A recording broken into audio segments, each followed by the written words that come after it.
Father, we give you all the glory.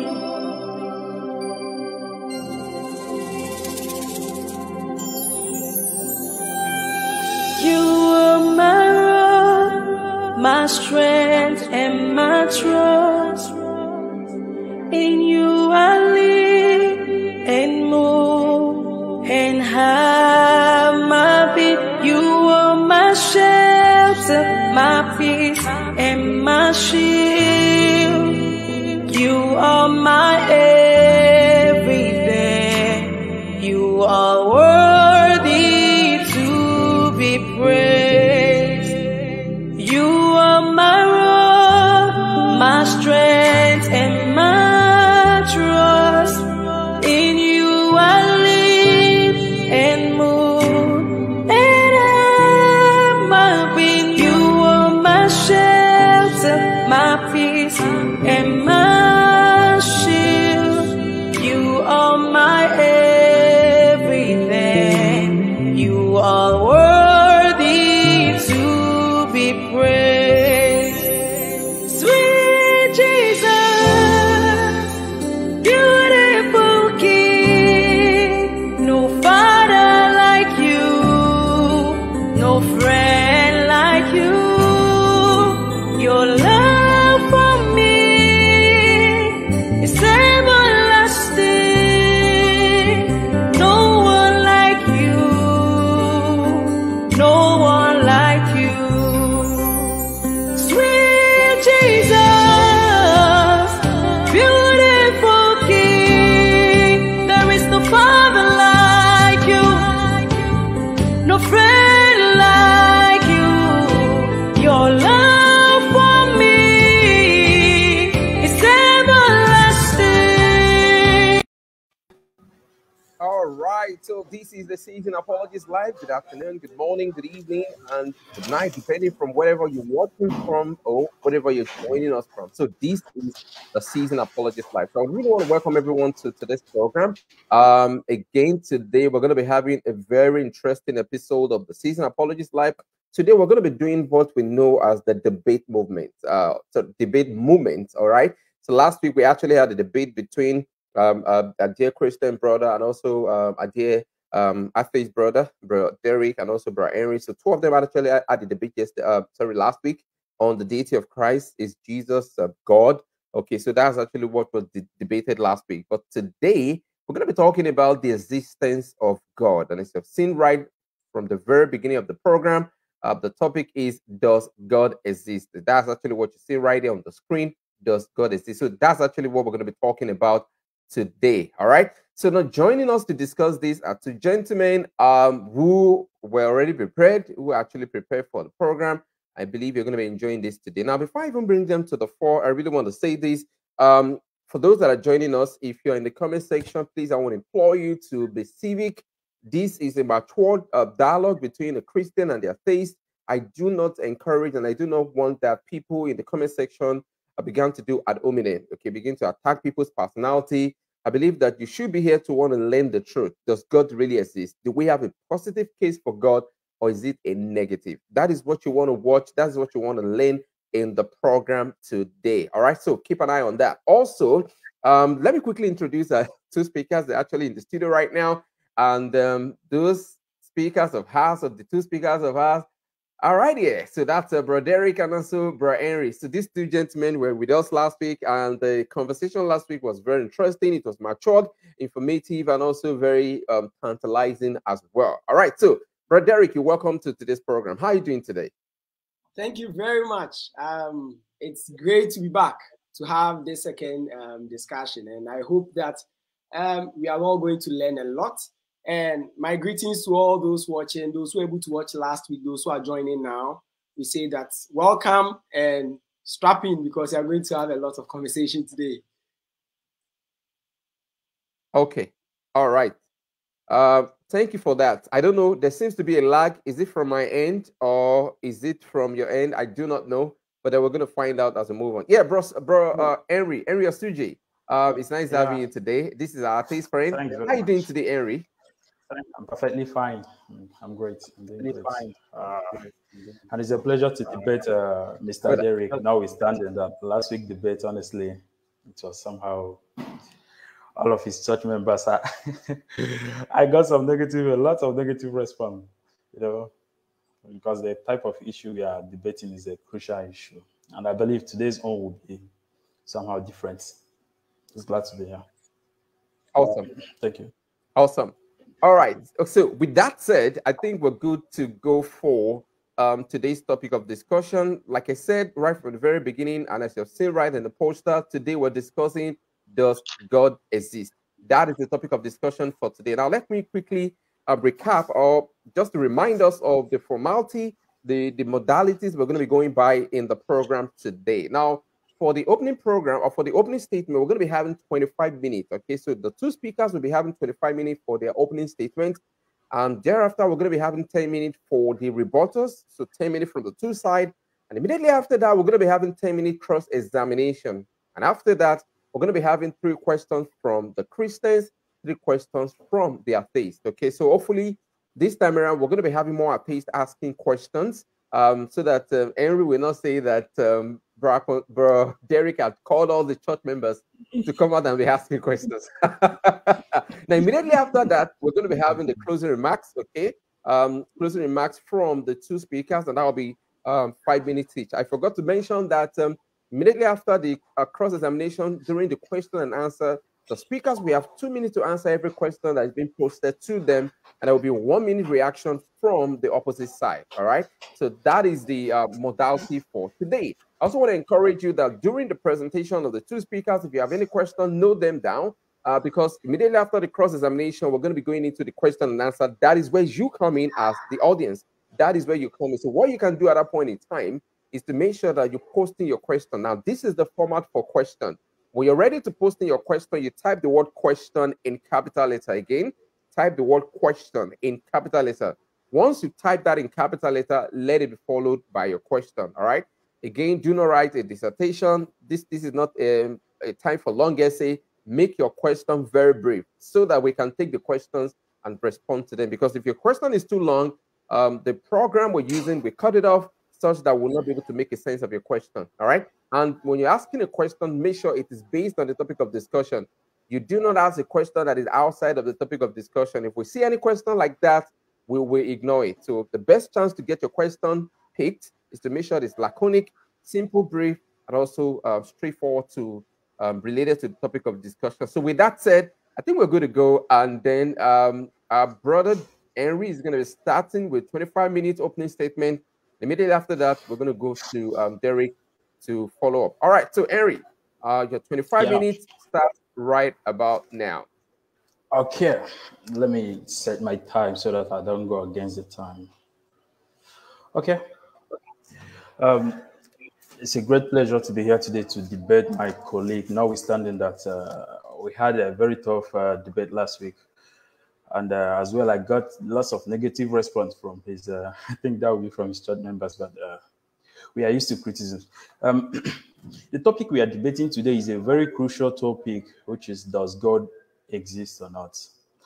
It's a topic one needs to approach based on personal perspective. So in this debate, in the topic we are debating today, I think maybe my own perspective towards the topic may be different from Mr. Derrick. So before I present my case, first, let me make this clear to people. The word atheist is getting a bad name. It's creating bad impression in people towards a person who is an atheist. Many always assume atheist people to be deadly, dangerous set of people that indulge in all manner of evil activities in such that they are to be scared of. But an atheist is a person who is self-confident, a person who don't feel the need for the fear of God of any kind in him or her to be moral and to differentiate good from bad. Lastly, an atheist is simply a person who don't believe in God as a result of lack of evidence for his existence. That I don't believe in God doesn't mean I don't believe in anything. I believe in love. I believe in kindness. I believe in myself. I believe in integrity and equality. And lastly, I believe in humanity over everything. Coming to the topic we are debating today, which is, does God exist or not? To me, debating God's existence is an evidence that he doesn't exist. God doesn't exist. Well, you don't need to debate convincing a person that something like wind actually exists. Air. You don't need debate to convince a person that wind exists. We have wind. Because nobody can see wind, but we all can feel it. You can't, Mr. Derrick, you can't feel wind, but you can't see wind, but you can feel it. So I don't think when it comes to the issue of does God exist or not, debating God's existence itself is an evidence that it doesn't exist, because there is something ironical. God's existence being known and felt only by those who believe in him. I think there is something more to that. It is only people who believe in God's existence, who believe in him. It is only them that feel his presence. It is only him that have this kind of assurance that he doesn't exist. Why don't others feel the same way? Why don't? The truth is, people don't rise for the defense of God because there is much evidence for his existence, but because they think without believing in this imaginary God nor having fear of him, one will not have moral. One will not be able to differentiate good from bad. We have about 20 different religions in the world today, and all of these religions, with their respective method of worship, claim to worship this same God. We are debating his existence today. My question is, if truly this God exists and he have a specific way he specified for him to be worshipped in order to enter his kingdom, so which religion exactly is getting it right? Which religion out of these 20, or we have more than 20, is getting it right? To Mr. Derrick, if you can't be able to distinguish which religion exactly is getting it right or wrong, then I don't think you have the right to say this same God they all claim to represent, they all claim to feel his presence through their respective method of worship exists, because they all can be right, yet they all claim to feel his presence always. I personally think there is something more to that. My argument against God's existence mainly will be based on two things. One, the problem of suffering. Two, the problem of evil. The question of does God exist or not is not just a question for atheists and agnostic people alone.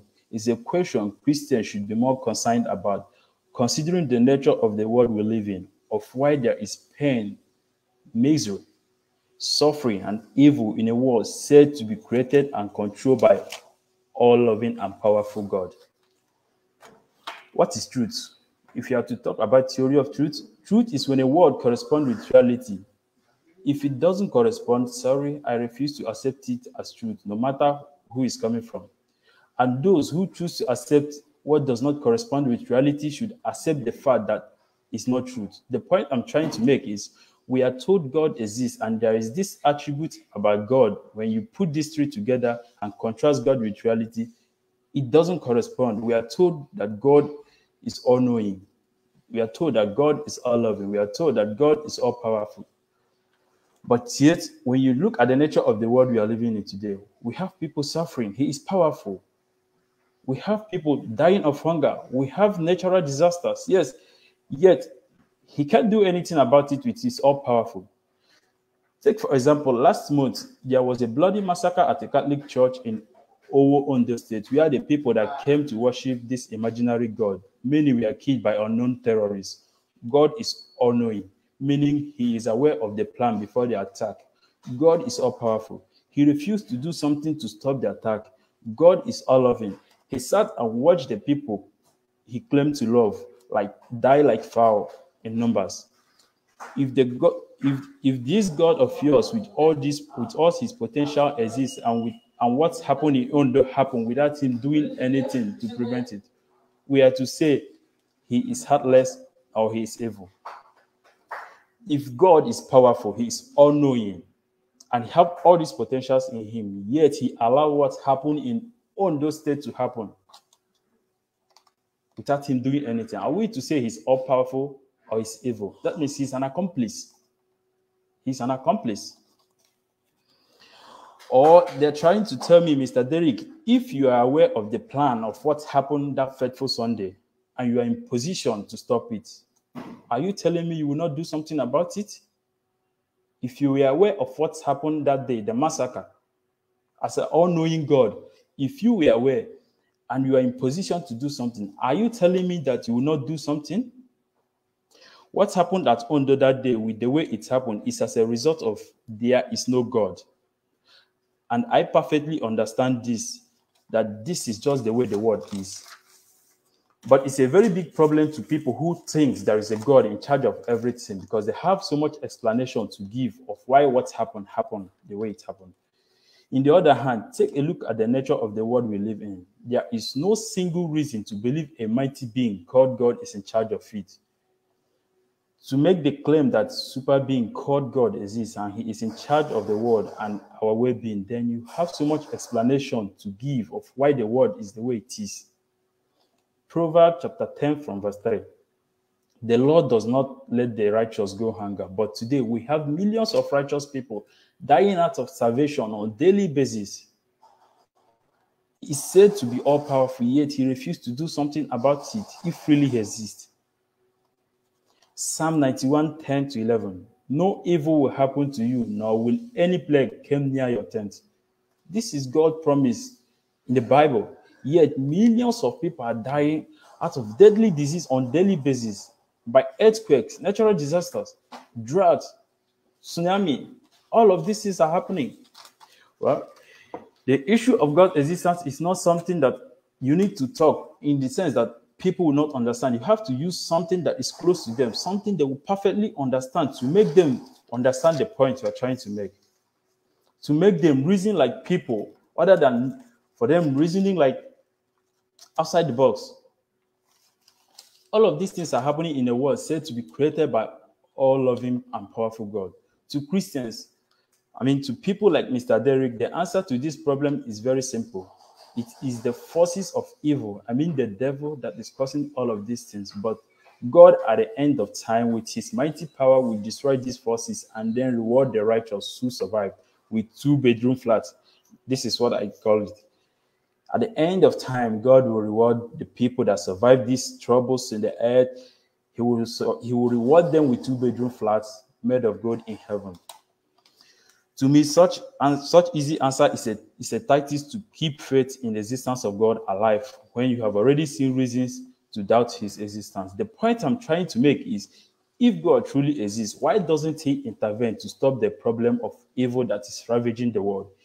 If God truly exists, why doesn't he intervene to stop the problem of hunger, homelessness, deadly disease, and natural disasters that is ravaging the world? Just as 1 Corinthians claim. 1 Corinthians 13:11, it says, when I was a child, I spoke like a child. I reasoned like a child. But now that I become a man, I put away childish things and childish manner of reasoning, that there is a God in charge of this world. This world that is full of evil, hunger, homelessness, deadly diseases is the way it is today because there is no God in charge of it. There is no God watching over it. So all of these problems is inevitable in a world where there is no mighty being in charge of. Thank you. So I would like some of my time to, because this particular debate is this topic of God existence is not something you need to talk much. So in my rebuttals, I will have a lot to talk about. Thank you very much. Okay, all right. You still have a lot of time right there. You still have about 14 give it to Mr. Give it to Mr. Derrick. No, I won't give it to him. So what I'm just going to do is that Mr. Derrick will still use his 25 minutes. Okay, so we'll use his 25 minutes also. Yeah. So Mr. Derrick, are you there? We can't get to see you. Hello. Hey. Yeah, I'm here. Okay, all right. So bro, Osuji is actually done with his time. Okay, he still have about 40 minutes. Like I said, but, I'm done. Yeah, he still have about 40 minutes. But you have your 25 minutes. And if you also want to finish before then, it's up to you. So your 25 minutes. Are you ready? Are you good to go? Let me upload my slides in there. Just a minute. A single minute. Okay, all right. Okay. All right. Okay, so folks, while he's uploading the slide, let's just quickly go for a 1-minute break, and then immediately after that, we'll be right back. Hi, my name is Christian-Atheist, and I want to tell you about an important program that is coming up. That's a Christian apologetic program called the Battle of the Act. Now, the Battle of the Act is a Christian apologetic program that seeks to explain the Christian faith to people of the other faith, and also seeks to also respond to the people of other faith as well. Now, in the Battle of the Act, we're going to be having interviews, we're going to be having short videos, we're going to be having discussions as well. So it's going to be a program that is full of information for primarily the Christians and then those of other faiths as well. So you want to make sure that you subscribe to this channel so you can get updates when the videos started coming out. Now, if you have a question or you have a topic of discussion that you do see us discuss, make sure you send a mail to the mail you're seeing on the screen so we can get this information and then respond or even have some of these topics in our future episode. So thank you very much and watch out for the videos. All right, folks, so welcome back. Thank you very much for staying with us. Thank you that you've not gone away. So right now, we're going to be taking the presentation from Brother Derrick. Do I've not seen a slide yet? Brother Derrick, you're still trying to send it, right? Yes, sir. I don't know why it's doing that. Just a second. I think it's loading. It's loading. Okay, no problem. So folks, I just want to remind you again, if you want to ask your question, like I said from the very beginning, it's very simple. When it's time for question and answer, you type the word question in capital letter. The reason why we're asking you to do this is because we want to make sure that we differentiate between questions and comment. Right now, as I speak to you, there's a lot of comments going on in the comment section, okay? So we want to make sure that we differentiate between the comment that is going on right there and the questions that you are asking. And that's the reason why we ask that if you want to ask a question, make sure that it is actually typed. First off, you type question in capital letter. Once that is done, then you can actually make sure that you follow it up with your question. Make sure your question is the question that relates to the topic of discussion. You don't want to do something that is not related to the topic of discussion. Ask a question that is based on the topic of discussion, and they will be able to pick it up. All right. So with that said, yes, it's actually on the screen. Okay. So I want to encourage those that will be asking questions. I can see that Michelle is already asking questions. Michelle, please. I want to encourage you to hold your hands right now. Okay, so please just hold the question. When it's time for question, you can post this very question, please, Michelle. Yeah. Please read the second slide. Sorry. Oh, okay. The second one. Yes. All right. No problem. It's okay. All right. So please, when it's time for question and answer, that is when you should post your question. The reason being that sometimes we have, like, if you post your question right now, there's a lot of comments. We might not be able to see that you posted a question earlier, and people do complain a lot that we're not picking their questions. Okay, we want to make sure that we try to avoid that as much as we can. All right, so thank you very much for that. So I think Brother Derrick is ready, and that is a slide on the screen right there. Yep. Okay. Yeah, the slide is actually on the screen. Are you ready, Brother Derrick? Yes, sir, I'm ready. So please, I would use this slide and the other slide. So you help me out, Corey. Okay, so you want to use it too, right? Yes, I'll tell you to move to the other one. Okay, so but not possible? Simultaneously. Are you using them simultaneously? No, you can't use them simultaneously. You can only use one at a time, and then when you're done with this, you switch to the other one. No problem. So let's start. All right. So okay, so with that said, Brother Derrick, your 25 minutes start right about now. Okay, thank you very much. And ladies and gentlemen, brothers, friends, atheists, Christians, all those listening to this important discussion, it's very, very vital that we all pay attention to the information that is being given here in this debate. We are looking at, does God exist? And we listen to a 10-minute presentation. Corey, please, the slide. We listen to a 10-minute presentation without hearing a definition from Henry. Henry ran through the entire presentation without telling us what he means by God. And actually, I anticipated that something like this was going to happen, because when you go through the presentation that Henry did, no definition for God. He doesn't tell us who he is actually arguing against. He doesn't give us any definition, and that is very, I think it's not appropriate to do, because what do you mean by God? In order for us to be on the same page, tell us what you mean by God. So I'm going to look at the definition of the terms. Then I'll pay attention and also look at the main crux of this debate. So what we are looking at here is that first, when we talk about God, what do we mean by God? Here, when I talk about God, I'm referring to a disembodied spirit who is incorporeal and infinite in all his attributes. In all his attributes. And when I talk about, when you look at the topic, you find the word exist. What I mean by that is that God is a spiritual reality.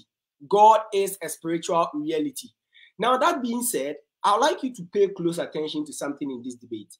The law of rationality states that you only follow the evidence where it make conclusions where the evidence leads. You can't just get up and go like, okay, I want to make a conclusion that is not based on evidence, or that is not based on real facts, either philosophical argument, either logical argument. We need to look at it carefully, and we need to make objective statements in here. Now, going back to the topic, here we are looking at what kind of evidence. I am saying that yes, indeed, God exists. God exists. But the question is that what is my evidence? Is my evidence like that's where you go to the science lab, where you are testing God, you are examining God in the lab? Is that the case? Is that what I'm trying to do? No, that's not what I'm trying to say. And that is what we call empirical evidence. And we are not, that is not what the Christian claim has been, that you can see God, taste God, touch God, feel God, as Henry was claiming. No, that's not the argument I'm making here. No, but rather logical reasoning. When we look at the evidence of all the things that surrounds us, when we look at what we see in the universe, does it point us to the conclusion that God exists? That is the question. Because we have so many things that would help us know clearly that, yes, indeed, God exists. And I'd like to look at the next thing. Now, when we are looking at evidence, there's one thing you should understand. When we go to the lab, we can perform a Latimos test. You can put this in a Latimos, let's say you have an acid and a base. You want to check which one is an acid, which one is a base. In order for you to do that, what do? You get a Latimos paper. And even, do you know that before you can determine whether this is an acid or this is a base, you need to know the qualities. You need to know the properties of that particular substance, whether that liquid, whether it's an acid or base. You need to have an idea of what that substance is before you can tell us that is an acid, that is a base. That is what you do in the lab. But when it comes to logical reasoning in the courthouse, and I have an image of the Ghana Magistrate Court, so you can see it there. If you have never seen them, that they are there. When you get to the law court and you want to build a case, it's not every time that we use empirical evidence. Does it mean that we are not able to judge issues right? Yes. Sometimes they make mistakes. What is your problem? Sometimes they make mistakes because... Corey, am I getting interruption? Sorry about that. It's actually from Henry, but I think he's muted himself. Thank you. All right. So when we look at this, the logical reason or the logical point I'm talking about here, in the law court, we're able to determine what is right from wrong. We're able to determine that, okay, this actually happened or that actually happened. And how are we able to make these conclusions? We're able to make these conclusions because we follow logical arguments. Now, it is very interesting. It is also interesting to note that, please, let's look here. All that we are going to discuss, I will come back to this point when we get there. But I will not use this now. We will come back here. In order for us to know the argument or one of the strongest arguments for God's existence, I am going to use the law of cause and effect. And I'm sure Henry is well aware of this because every human being knows this law, the law of cause and effect. You can see on your screen Ghanaian jollof rice. Corey, I know you will not agree, but the Ghanaian jollof rice is better than the Nigerian jollof rice, no doubt. We know that, and there's no argument here. Would you tell me that this Ghanaian jollof rice, nicely prepared over there, just happened? Nobody prepared it. It just happened. Would that be your argument, Corey? You don't do that. Henry, would that be your argument? That this jollof, this wonderful prepared jollof, was not made by anybody, but it just happened. You're not going to say that. Rationally, if you argue that this jollof just came from nowhere, you would be called an irrational person, an illogical and inconsistent person. That is what we will call you. Now look at the other side. You have a room that is messed up. There is no form of orderliness in the room. Would you claim that nobody did that? If, for example, we want this room to be neatly arranged, how would that happen? Somebody would have to cause it. Now look at the next argument I have here. This is what the law states. Every material effect must have an adequate and antecedent cause. That is a cause that comes before the effect. So Henry, I am asking this question. We see the universe. We have this universe here. We have this earth here. So I am asking you, Henry, and all those who are listening, how did the universe come about? Where did the universe come from? What caused the universe? You can't tell me that you don't care about this question, because you can't assume that it didn't come from anywhere. Why can't you assume that? Because we have the universe here. So how did it come about? If you reject that God doesn't exist, I am saying that God exists. He created this universe we are living in. And your position as an atheist denies God's existence. So all that your worldview holds is that nobody created what we have here. So how did it come about? And I have three conclusions there that you can pick from. Either the universe is eternal, either the universe is not eternal, it created itself from nothing, or it was created by somebody or someone. You need to choose one. How did we get? You can't brush over it. And with your points that you raise, I will deal with them in the cross-examination. So I will get there.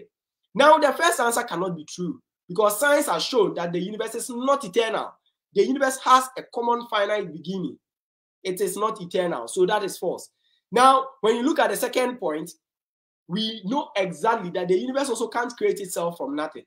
Why? Because of the law of thermodynamics. The law of thermodynamics stands against it. So it's not true that it created itself from nothing. Why? Because the law of conservation of energy states that energy can neither be created nor destroyed. Somebody goes like, hey, this law has been disputed. And I hope, Henry, I'm not sure you are going to say that, else there will be a lot of issues that I would have with you and all those listening will have, because you will not be telling us the truth. Now, when we look at all this, the scientific explanation, or what some atheists have given us as a form of explaining how the universe came about, is that it came about by the Big Bang. And I'll be doing a debate on Big Bang. So if you're interested, please get ready to listen to that presentation as well. That is why I've left that out. But nothing produces nothing, ladies and gentlemen.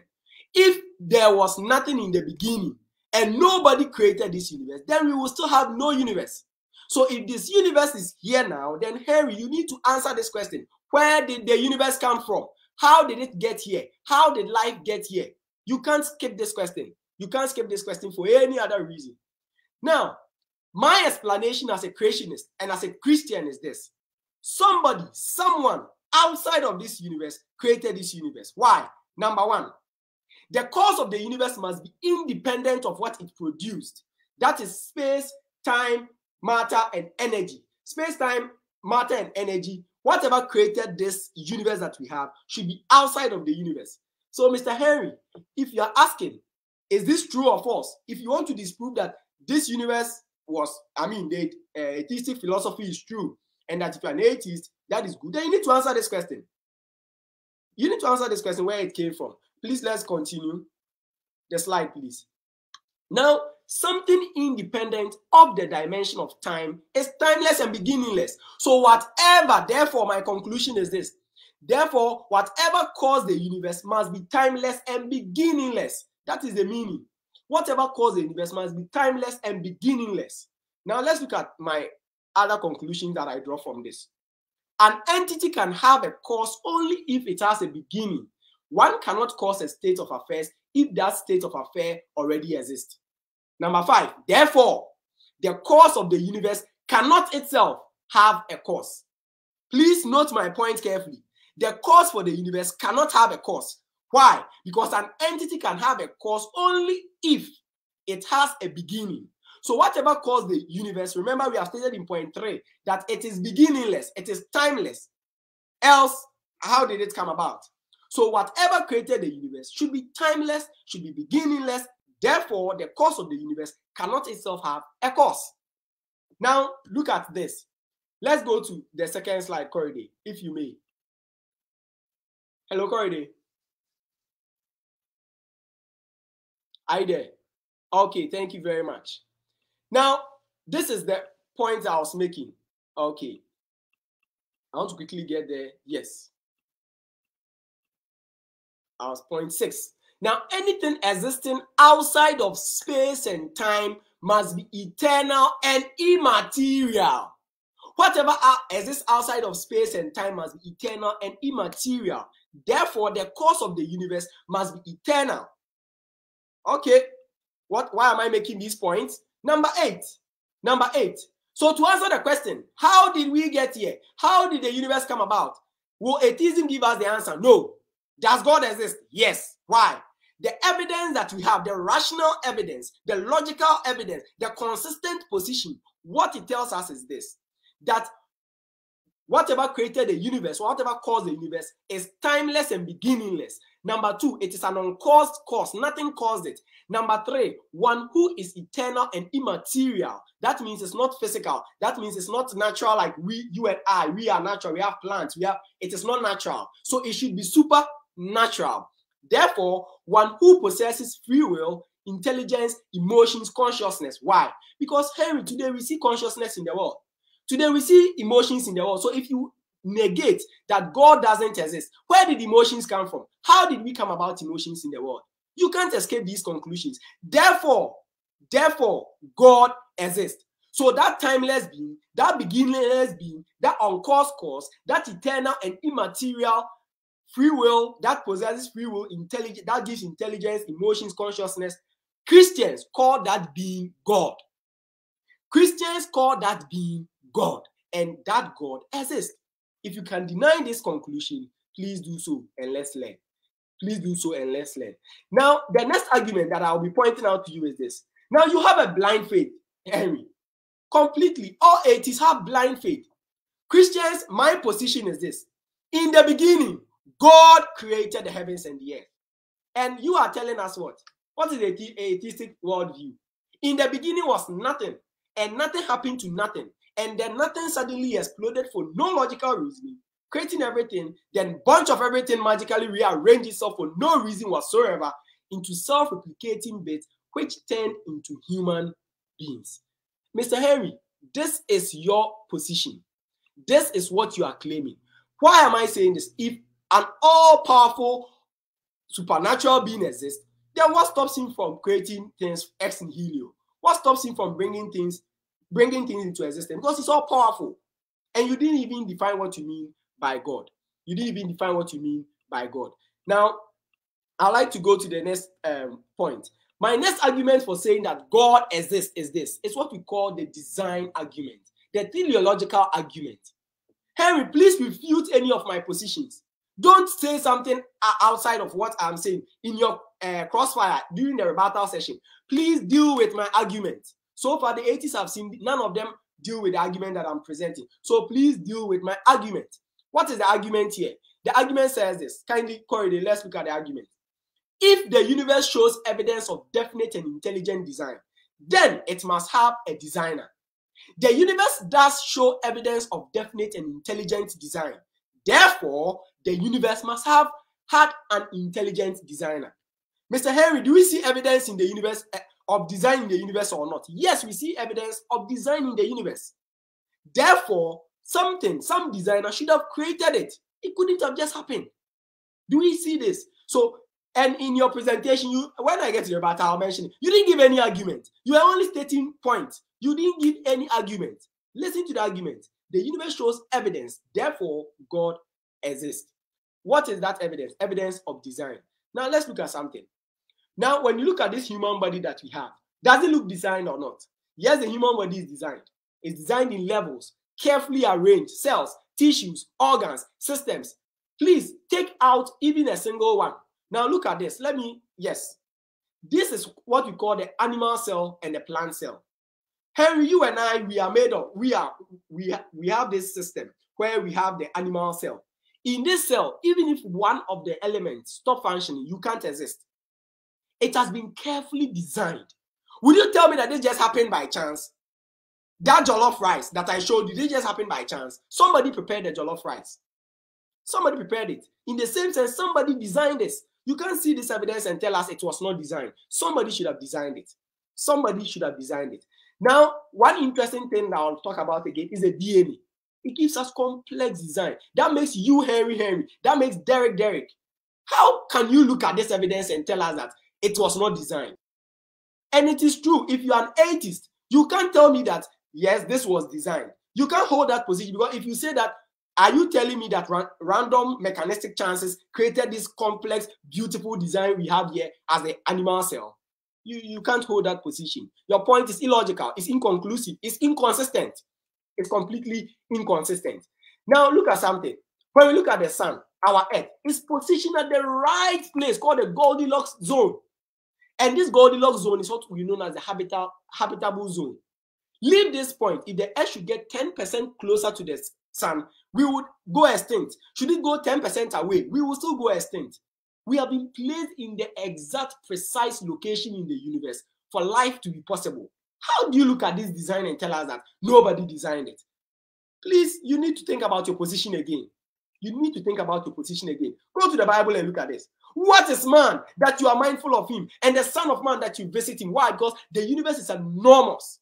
The design in the universe is enormous. So for God to think about us, it's a blessing. It's a blessing.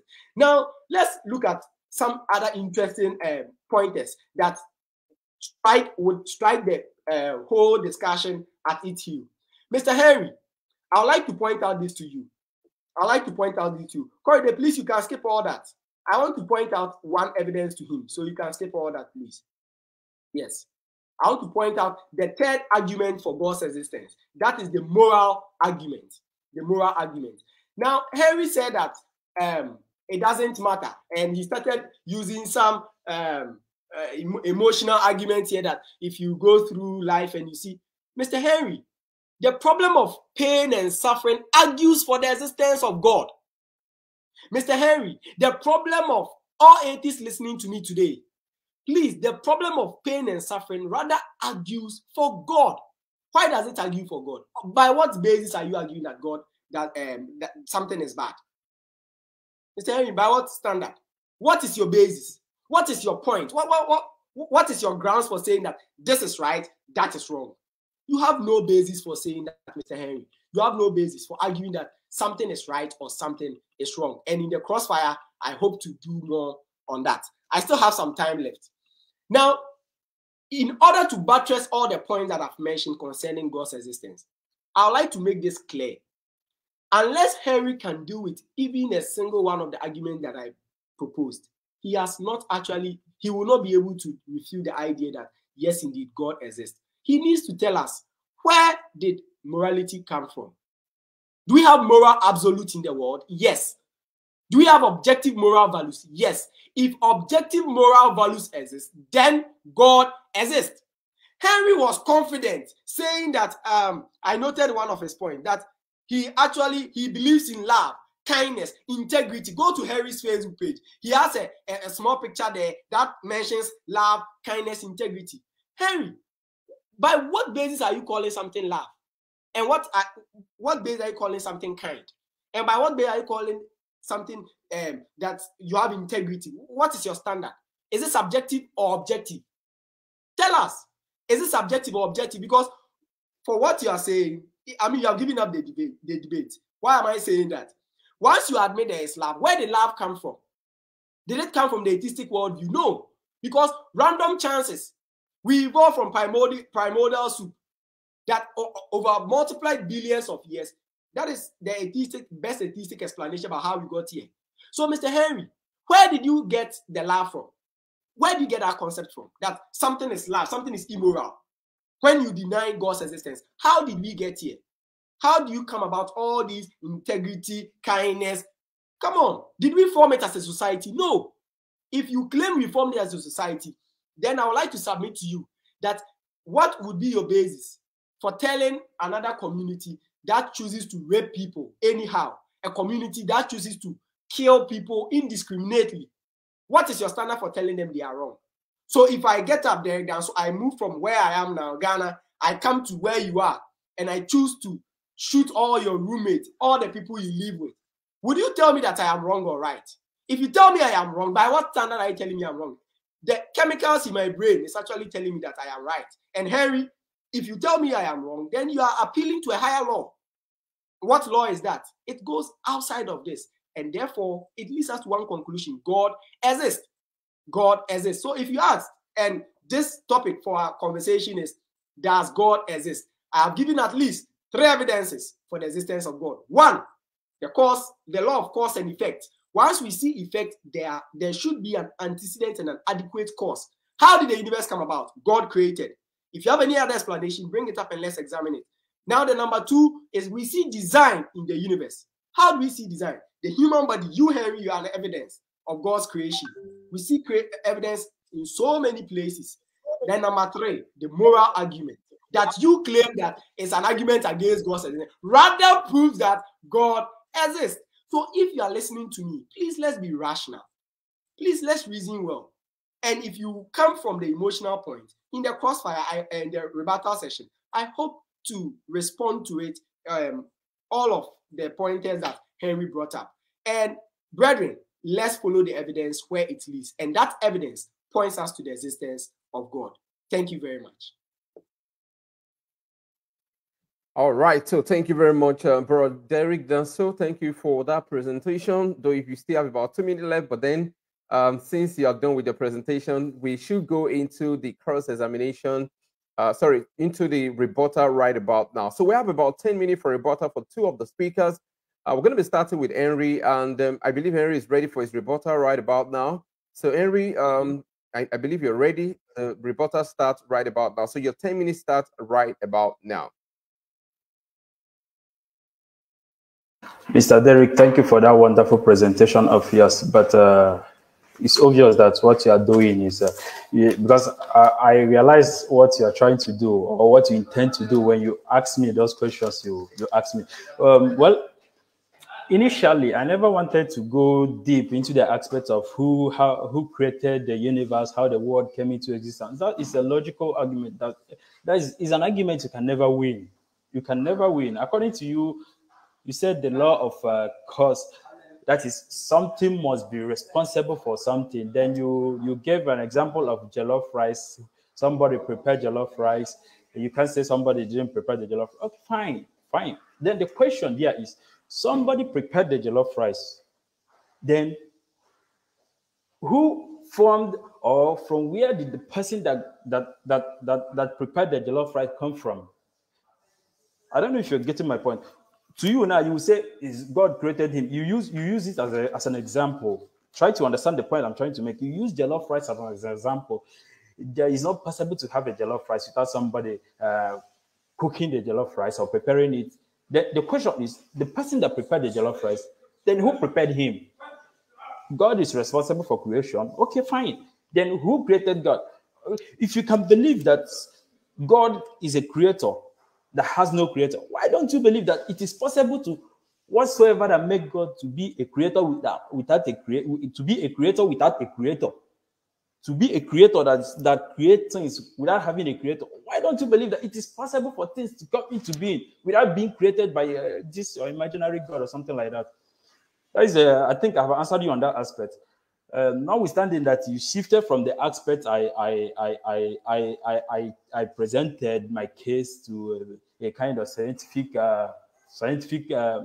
aspect where people will not be able to understand what you are trying to say. Let me check if I get some of your points. You said I didn't define God in my presentation. How do you expect me to define God?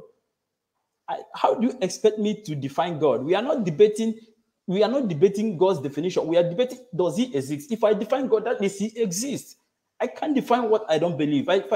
For the fact that I don't believe it, because I believe he doesn't exist. If I can give definition of him, that means he exists, and I intentionally choose not to believe in him. I didn't define him because I can't define what doesn't exist. I think I've answered you. You said I didn't define him before giving you a presentation. If I give you a definition of God, that means he exists. You that give definition of him is because you believe him, he exists. If I give definition, that means I choose not to believe in him.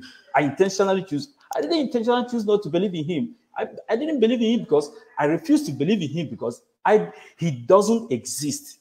He doesn't exist. I think I've answered you on that aspect. He said, something like looking at the universe, we can see evidence for its existence. And you started mentioning things like human being, who created human being, all those kind of things. Let me answer you on that aspect. There is what I personally said about the Bible. This issue of the things about Bible creation, it limits people's ability to think for themselves. How did the world come into being? Oh, you rush to Genesis. In the beginning, God created. How does that make sense to you? You think you have reached the final point where you get the answer of how the world came into existence. Really? It doesn't make sense. You just rush to a book. Okay, before you and I know that the Old Testament is Jewish Bible. So before Jewish came into being, before the Jewish religion came into being, what is the creation story other religions before Judaism have? What's their creation story? Don't tell me it's the same with Genesis. No, they have a difference. Maybe by myths or whatever, they have a different story they use to explain how we got here. You're asking me how we got here. I'm not claiming. You're asking me, how did we got here? I'm not claiming that I know. But it's you who is claiming that you know. We got here because God made us to be here. We got here because God created the universe. Really? He created the universe? According to you, you said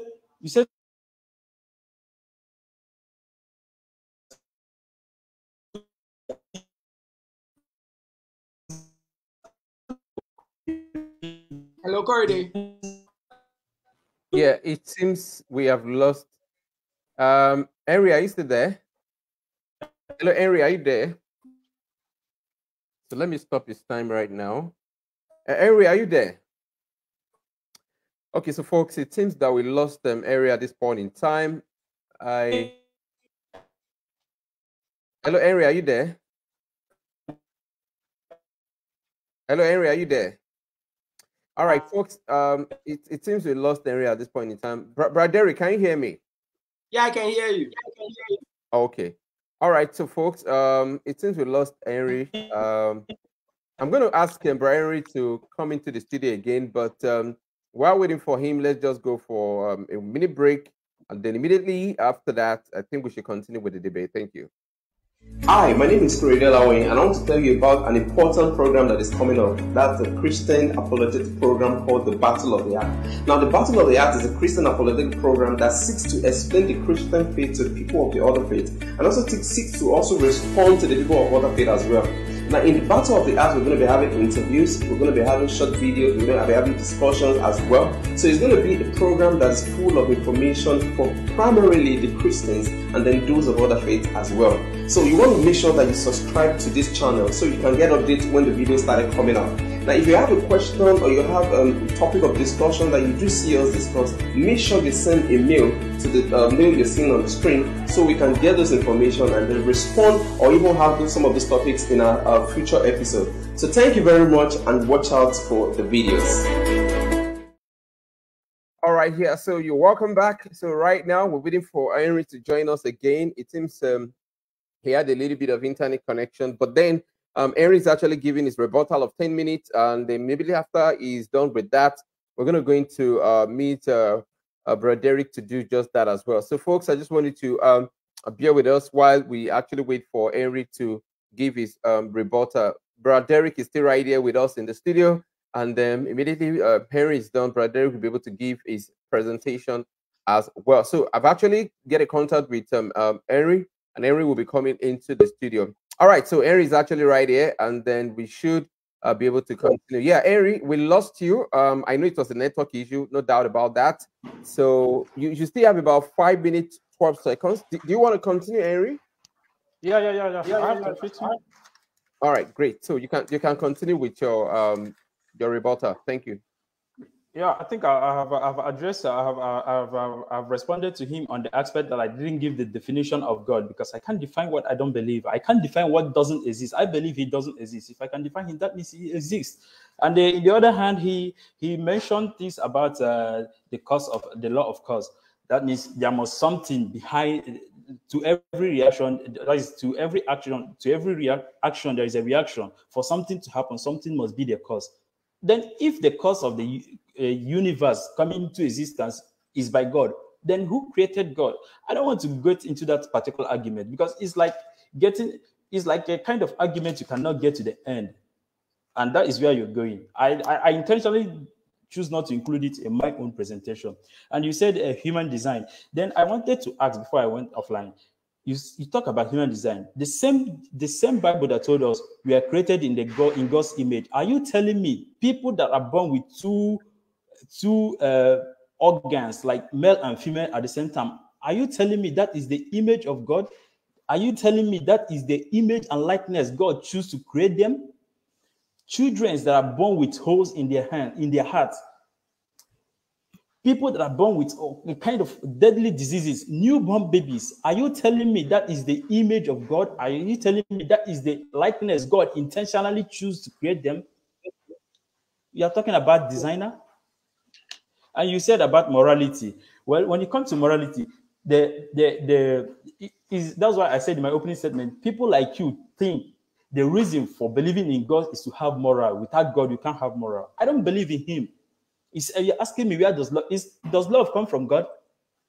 Is the idea of love coming from God is a concept. Is a concept you yourself you develop. I don't believe in him. That doesn't mean it's a natural something. You don't need to be told. A man don't need to be told to love his wife. A man don't need to be told to love his children. Same way I don't need Bible. I don't need the fear of God to tell me that this is bad, this is wrong. But you think you can draw your moral absolute from God. But I can't. I can still live without it. So I think to you, it's becoming more obvious that the reason why you believe in the existence of God because you can practice love. That I help people, that I give somebody something. It's not because, just like most Christians do, I'm just helping you for the sake of God. No, when I do it, This is the essence of life, humanity. This is the essence of life, not because of God. It's not because God is there. It's not for me to do it to please God. No, I'm doing it. That is the essence of life. So there are arguments about where does love come from. It doesn't make sense. And your argument that I should define God doesn't make sense because I can't define what I believe that doesn't exist. You said the area where I try to even the definition of God, which is some attributes about him, his almighty, which I pointed out some problems with it. You didn't even respond to it. You just breezed over it. You breezed over it, and you're talking about somebody preparing something. There was a reason for it. Then the person that prepared it, who prepared it, who formed him? You need to attach faith. See the point here. I'm not claiming that I know how we come here or how we came into being, but it is you who is a Christian is claiming you know, and you don't need to claim what you don't know because you just find a piece of paper, a portion of Bible where it is said, where it limits your ability to question more of how you come here. I don't claim to know what I don't know. That is why I'm arguing, looking around, I see no reason to believe that somebody is in charge of this universe. Somebody must have created this universe.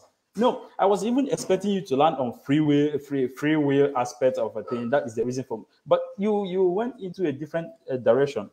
Well, you said you see evidence, and I would like you in your rebuttal to outline some evidence about God's creation, evidence of God's existence. Because you never mentioned anything. The 3 points you said you make, the law of cause. Somebody must be responsible to something. Then who is responsible for God's existence? No, nobody. Okay, you believe it. You attach faith. Without faith, you can't believe that there is a God and he came into being without having a creator. And the idea of design, you can't say if we are designed by God, that means God is responsible for giving babies. He's responsible for creation of. How does it make sense? How do you explain God being the giver of children and he gives women children, knowing fully well that this baby will not make it during childbirth? He will put it in a woman. At the end, the baby will die in labor room. In most cases, the woman will die while giving birth. Is God mentally deranged? I mean, is he okay? Is God insane? He's a great designer. He designed us. He's the giver. What you're trying to say in conclusion is that he is the giver of children. He gives children.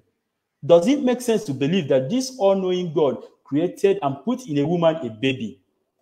And during birth, this baby will die. In most cases, the woman will lose her life, leaving her other children, rendering them motherless, subjecting them to suffering. Does it make sense? I believe no God is responsible for creation. Thank you very much.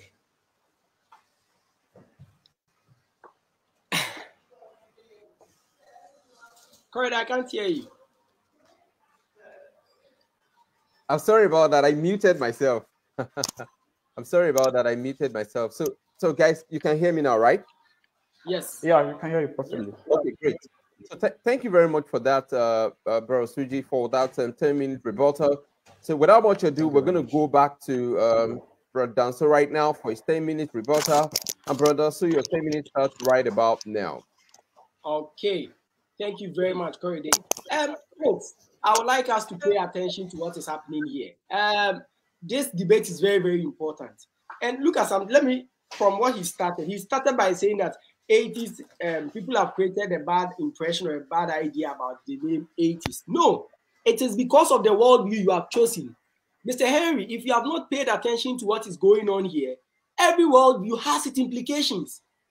Every worldview has its implications. I am sure from listening to you, you are just rehashing what Bart Ehrman has been saying, spewing the errors he has been saying out there. That's what you just carried here. You didn't really do the research before coming for this debate. If you did the research well before coming to this debate, you would have realized that you will not even bring that up in the first place. Because, like I mentioned, you are saying that the atheists have created a bad name for themselves. How are they created a bad name for them? It's the worldview. The atheistic worldview says that no higher being created what we have here. So what is your standard? By what are you telling us? That Derrick Danso, this is right, this is wrong. What is your standard? How do you tell me that if Henry, how do we determine that if Henry rapes 10 ladies, Henry is okay, to Henry it's okay, to Derrick it's bad? How do we live in a society like that? How do you determine? Don't brush it off. No society can brush this off and assume that that is right. Why do we then have constitutions? Because we know that objectively some things are right and some things are wrong, but atheism can't hold that position. Why? Because it is your worldview. That is why most people associate bad things to atheism. Why? Because your worldview suggests that. Now, the importance of this debate is this. If the atheistic position that Henry is holding is true, then we are nothing but organized matter. Nobody created us. And Henry is here telling us that he doesn't know how we came and it doesn't matter. Really, Henry, who told you it doesn't matter? It matters. And I'm glad at least you're admitting that you don't know. Once you're admitting you don't know, that means you should be open to learn. And I'll help you know which one is the truth, if only you are ready to learn. If only you are ready to learn. Then I've already responded to the love kindness issue. Then he goes further to say that he can't define. How do you expect me to define God that I don't believe in? Oh, really? Mr. Henry, you really surprised me. Please, Corridor, you might, I would just want a quick response. Please, Corridor, quick response. Corridor, have we ever known whether Corridor or not? Santa Claus, Father Christmas, is not a real figure. Unicorn, flying horses with the horn. If you have seen images of it, you can check online. They do not exist, but we can define them. Doesn't mean unicorns exist if you can define them. Oh, Henry, you need to be rational in this conversation. The fact that you can define unicorn doesn't mean unicorn exists. The fact that you can define Father Christmas, Santa Claus doesn't mean that Santa Claus exists. No. So there are things that do not exist, but we can define them. God exists. So we have definition for God. How can you debate something you don't know? This has really, really helped me a lot in this debate. Anybody who holds on to this atheistic position, put it in a comment section. Tell us your definition of God. If you can't define God, how then do you say that he doesn't exist? How do you imagine? I can't even imagine. The negative position Henry is taking is that God doesn't exist. Who is God? I don't know who God is, but I think he doesn't exist. Really? You can't define who you think doesn't exist. So you are just you are debating the air. Come on, Henry. Any atheist who holds this position has been called. You should at least see that by that you are being irrational. By that you are being illogical. By that you are being inconsistent. Therefore, you need to think about it again. You need to think about it again. Then he goes further to say that which God exists. Really, which God exists? The God that exists among the religions you mentioned is the God of the Bible. How do we know that? This God gave us evidence of his existence by sending forth his son into this world. And you admit that Jesus Christ is a historical figure. Jesus is the unique son of God, the monogenesis. He's unique. He is the only unique son of God. You admit he existed. If you agree that Jesus Christ exists on this earth, I told you last week that the mere fact that you agree Jesus Christ is a historical figure is one of my greatest points for saying that the God of the Bible exists. Because Jesus Christ performed miracles. He did a lot of things. Yes, Jesus Christ is a historical figure. Therefore, that God has given us evidence of his existence through that man, Jesus Christ. The God of the Bible exists. Now, you came further to talk about the problem of suffering and evil. Corey, please move to the slide I gave. I want to show something. Please. Yes. The strongest argument atheists have ever given to those of us who believe in God and agree that the evidence points to his existence is this: pain and suffering. They go to 1 John 4:8. God is love. God is almighty. God is all powerful. So if God is all powerful, loving, how then would he allow pain to happen? Epicurus actually proposed some of these theories. And let me skip that and go here. Please, Henry, you have no coherent definition of evil. You can't tell me something is evil. Why? If there is no God, why call something good or bad? If humans evolved over millions of years by accidental processes, how could humans have any idea about what is evil and what is good? Henry, tell me that. You said you don't even know how we came about. So how then do you think that we got emotions? How do you think we got emotions? Did it just evolve? Did it just happen that human beings just happen to have emotions? No. Somebody gave it to us. And if all humans were simply the product of evolution, then every person's opinion would be just as right as all other people's opinion. Refute this and let's see. If you are an atheist, how do you refute this? That your opinion is better than mine? No. That if I go out there, pick a gun and shoot 10 people, I am wrong? By what standard are you judging me? You need a higher standard. Now look at what the atheist says.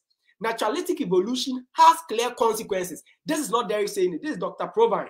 He's an evolutionist and he says this. That he says naturalistic evolution has clear consequences that Charles Darwin understood perfectly. Number one, no gods worth having exists. Number two, no life after death exists. Number three, no ultimate foundation for ethics exists. Are you seeing that? The implication of atheism suggests that you can't have a standard for telling me that when you go through the Bible, somebody gave birth and the child died, therefore it is bad. By what standard are you saying it's bad? Unless you borrow from the Christian worldview. I mean, at this point in this debate, you don't even know who God is. You don't know what you're debating, so I would grant that to you. But if you continue, there will be nothing like stealing, raping, corruption, bribery, murder, sexual immorality, sacrificing of babies won't be wrong. The problem for those who don't believe, it's rather a problem for those who don't believe in the God of the Bible. It is a problem for you. If there are things that are truly good and truly evil, then God must exist. It turns out that the fact that evil exists is a problem for those who don't believe in God of the Bible, not for those who do. Yes, and you were downplaying the argument of design. Really, Mr. Henry, you are playing the argument of design. We see design in the universe, and you tell me that that design came about randomly. You said you don't know how it came about, and I'm submitting to you, it came because somebody made it. And your question was that, where did God come from? Henry, you are asking a very wrong question. You are comparing wrong categories. If you ask me, where did God come from? This is what you are doing. It's like asking me, how loud can silence be? Imagine, how loud can silence be? Really? You are comparing two wrong things. So if I answer that question, I'll be wrong. I am telling you that God is an uncaused cause. And you ask me, but what do you mean by that? Please look at the definition of the law of cause and effect. I said, to every material effect, there is an adequate antecedent cause. Note that. To every material effect. In point one, when I was establishing that God exists, I mentioned that whatever caused this universe cannot itself be material, because we see material, we are in a material universe. So whatever created the universe can't be material. And you're here telling me that God should be created. You are using a wrong category. You are comparing mangoes and oranges. You are comparing bananas and oranges. Please compare. You ask the correct question. God is an uncaused cause. God is a necessary being. Without him, nothing would come into existence. So it is very, very wrong for you to ask that. And you were making an emotional claim. Now let me tell you this, Henry. Please, Corey, let's show the slide. Please, quickly. Corey, please. Yes. So this is the argument. If God does not exist, then objective moral values do not exist. Number two, evil exists. Therefore, objective moral values exist. That is to say, some things are really evil. Therefore, God exists. And we can talk more about this. Now, if you are using the emotional appeal, Henry, this is your response. You are claiming many people are suffering and in the hospitals, and you are using Bart Ehrman's argument. I told you should have done a research before coming. Many people are also getting better daily in hospitals. Therefore, God exists. This is an emotional claim. It's an emotion, and I don't subscribe to this argument that people are falling sick. People are also getting better. COVID-19, when COVID-19 came, most parts of the world, when you go to China, US, the almighty USA, they were suffering. Come to Ghana. We did not record so many cases like the way the United States and the other places recorded. Then you go like, therefore, God exists. So those who died in US, what about them? That is a weak argument, and I don't use that. If you're a Christian, don't use that. It's poor. That there was a car accident, everybody died. Only me, I'm the only person who did not die. Therefore, God exists. Oh, no, God has given us free will. Henry, God, and you said you did not hear me talk about free. You were thinking you're coming to hear what you want to hear. You'll be hearing the truth today. You are hearing the truth today. So my time is up, and I am saying that God indeed exists. Thank you. All right, thank you very much for that presentation. But then the time was beeping, and then I only yeah. Oh, sorry about that. Sorry about that. It has been beeping for almost about, I think, 5 times or 6 times or so. Oh, sorry. Yeah, but it's okay. Yeah, it's okay. Yeah, it's okay. Thank you very much for that presentation. So, folks, we're done with the very presentation for the very beginning. We had the opening statement. Now we have the rebuttals. So now we're going to be going to the cross-examination. This is one aspect of the debate that I usually love, and I know a lot of people actually love that as well. So at this point, we're going to be having Henry cross-examining Derrick at this point in time. So what it means is that Henry is going to be engaging Derrick for 10 minutes. All right. So Derrick has the opportunity to answer the questions that will be posted by Henry. So folks, I believe we're actually, gentlemen, we're ready right about now.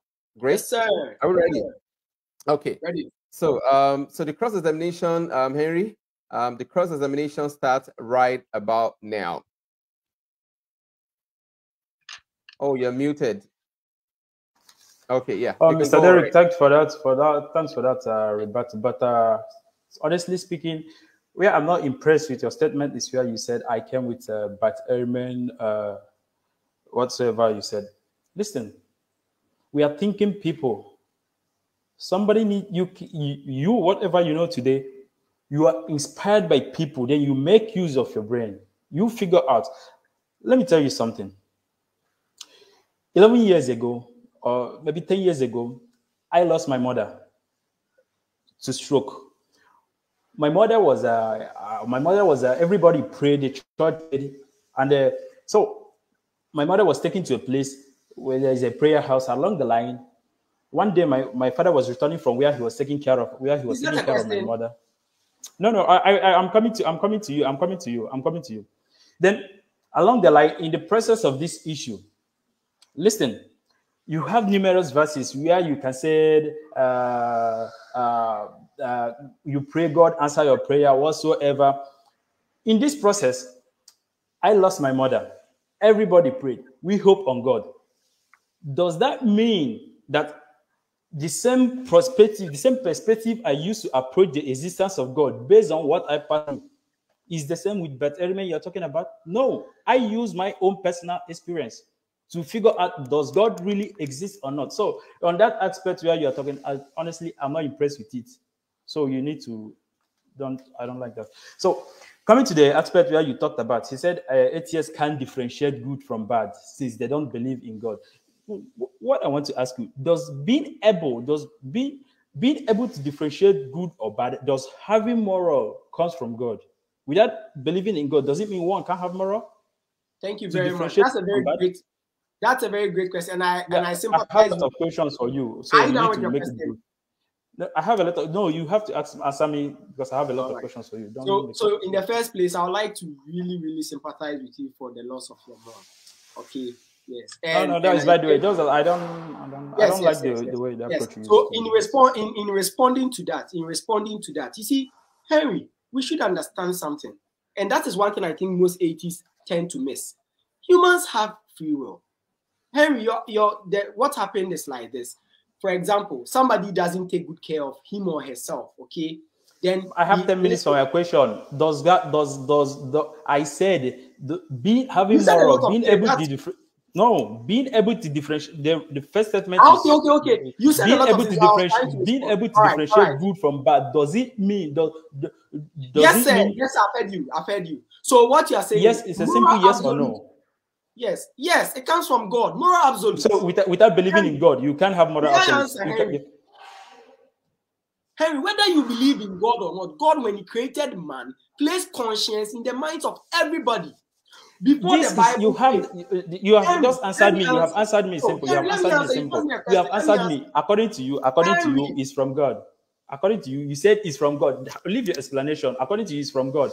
How do you say that I should leave the explanation? Yes, I've answered. Let me explain. No, forget the explanation. According to you, you said it's from God.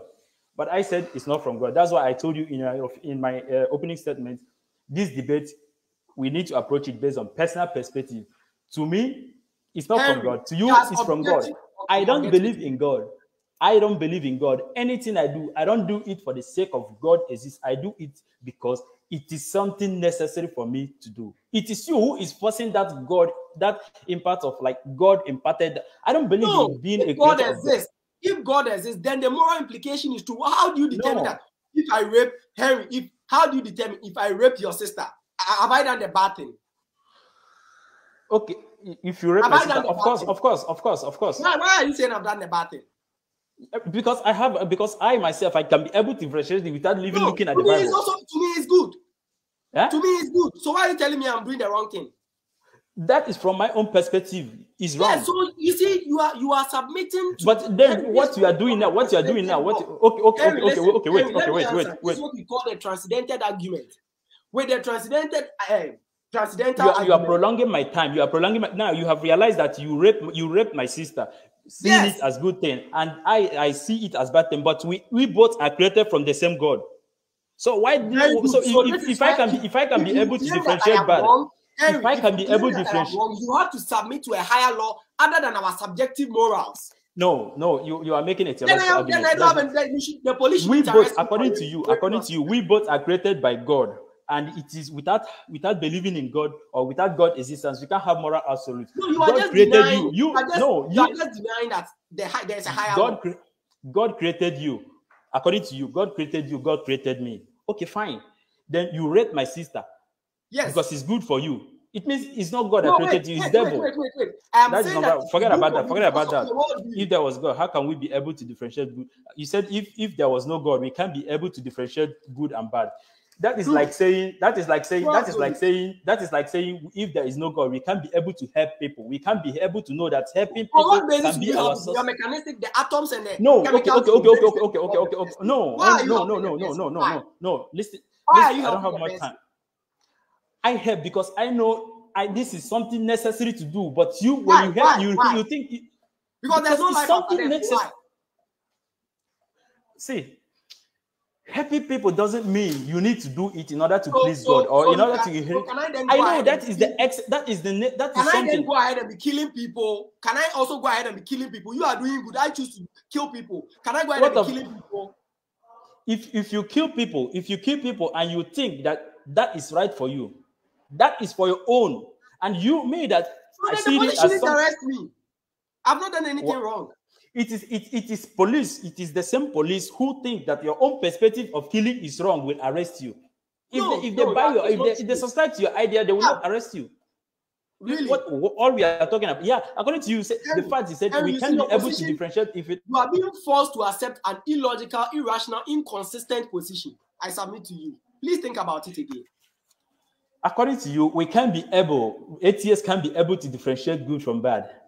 Yes. If they don't have, if they don't believe in God. You don't have any standard. You can differentiate, but you don't have a standard for saying it's bad or wrong, bad or right.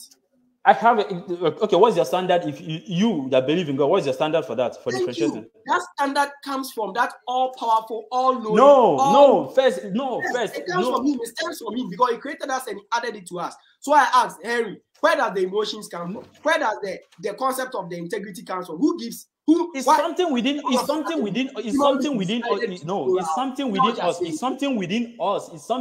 Okay. And you are first, and you yourself that is the one. Wait, you are forcing me to believe it's within me because somebody created it in me. You said it doesn't make sense. I didn't get that part. You said there is something in us. I said. You said, what was the question, sir? You said how are we able to differentiate? That makes us. That's what you said. To be able to differentiate what is in us? good from bad. What is that thing in us? Because as an atheist, you don't accept. Why are you accepting something which is immaterial? Where are you getting that concept from? No, please you yourself, you're misunderstanding. Hello, gentlemen. Brother Derrick, please note that you cannot ask him questions at this point in time. He's the one cross-examining you. All right, gentlemen, you can go on.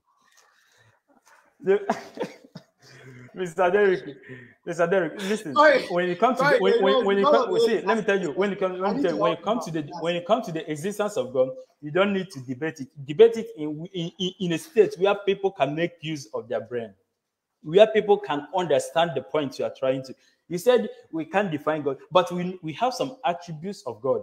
I said you can define God.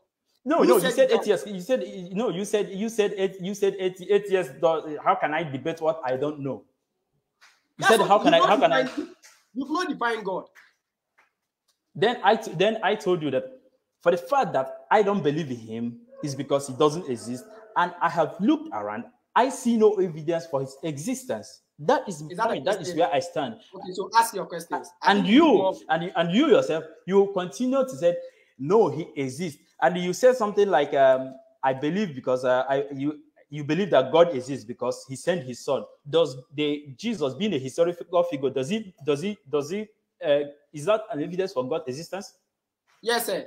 Jesus, he said, okay, let me tell you. He said, according to you, yes, according to me, no. Now let me tell you. You believe it's an evidence for God because you believe John reincarnation Christology. He's the son of God who was with the Father and God sent him. But I believe he was born. It's your assumption. No. It's your assumption. Okay, wait. I've not said that. Wait. Don't use it. I've not said it. Then if that is the case, if that is not, don't use it. Fine. If that is not the idea you subscribe, then if Jesus was born by, ask me a question. If Jesus was born by the union of Joseph and Mary, so how does that serve as an evidence for Joseph and Mary? You are subscribing to the. No. This is where we have a pure disagreement. We can have a debate on that. He was born by that's virgin. My position now. That your evidence doesn't serve the purpose of this debate. Saying God, Jesus being a historical figure is an evidence for. All right, yes, gentlemen, thank you very much. Really appreciate that. Okay, so we're going to be resetting the time right now. And then, Brother Derrick, your 10 minutes for the cross-examination starts right about now. Okay, the first question I have for Mr. Henry is this. Mr. Henry, do unicorns exist? What? Unicorn. Do you know unicorn? How does it relate to the issue we're talking about?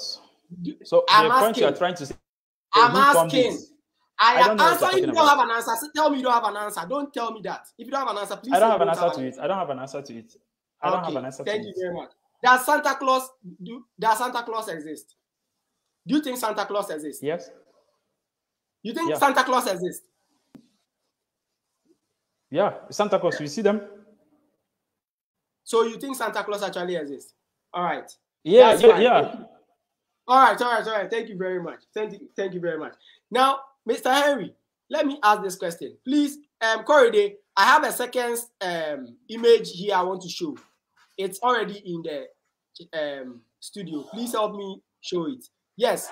Mr. Henry, I sent you these questions ahead of time. For the purpose of this debate, I wanted you to look at it way ahead of time before we meet. So please, let me ask. Henry, is matter eternal?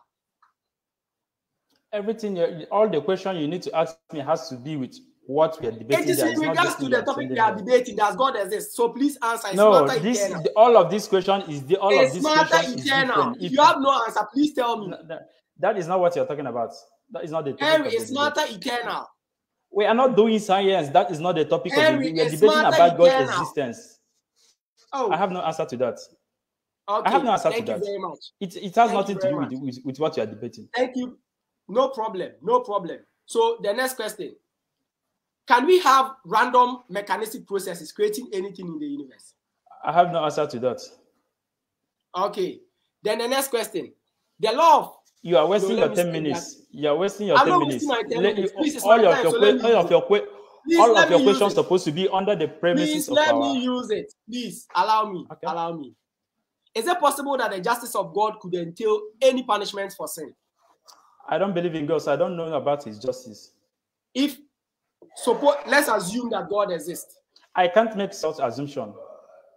Okay, Henry, now let me ask. Corridor, please, you may leave the questions. You may now leave the questions. Okay, thank you very much. Henry, let me ask you this question. Yeah. 1, you are claiming you are making an emotional appeal. Number 2, you are debating what you don't even know. You can't even define. So how should I accept anything that you have said so far against God? Because you don't know what you are debating. Why should I listen to anything you have said? Are you asking me a question? Yes. Okay. Like I said in my opening statement, because you don't know what you are debating. It's you who is saying somebody is responsible. Somebody exists. Like you said, there is a divine being who exists, called God, and he is responsible for our well-being. What do you mean by divine being? What do you understand by divine being? You said God exists. That is not what I'm talking about. You said God exists. What do you mean by divine being? Are you processing me? You asked me a question. I have to respond to you. I have to respond to you. What is the meaning of divine being? You said that is not the question you asked me. You said there is a divine being according to you. You said there is a deity responsible for the well-being and the affair of this world.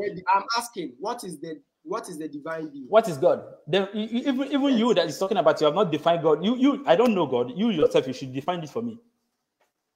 Then you had your time to ask questions, but you didn't use it well. You can't clearly define it. Okay, thank you very much. You asked me a question. And I tried to respond to you, and you are still adding another question. It doesn't make sense. Yes, because you are not able to define. You don't have a definition. No, so let's move on. I have no definition. Okay, Henry, it doesn't exist. You made an emotional claim that bad things are happening around. Therefore, how can that God, whose attribute says that he's supposed to be good, all righteous, all knowing, how can he allow all these bad things to be happening? And somebody gives birth and all that.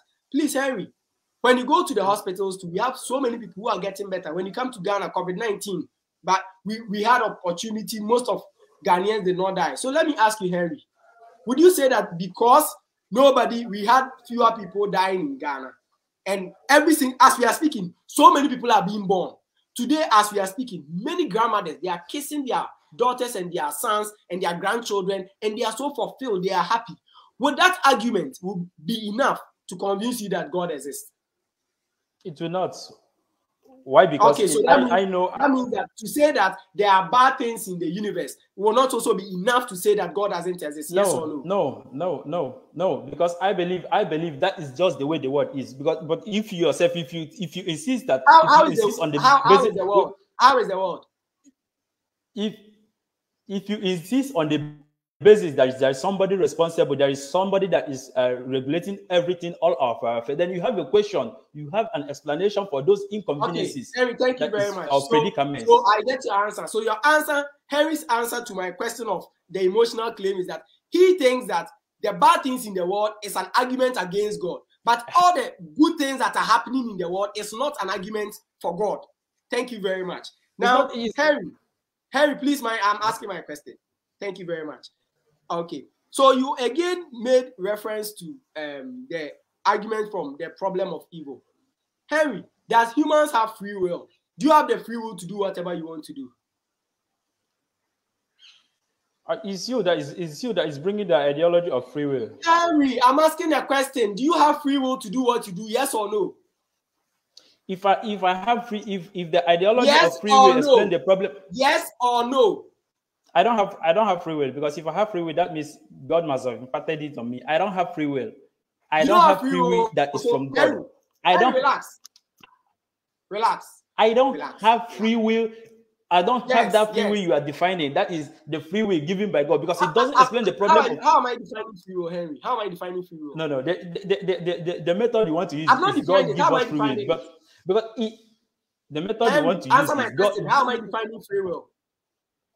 Because God gave us free will. That is the most popular argument. You are saying my definition. That is the most popular argument. That is the most popular argument Christians make.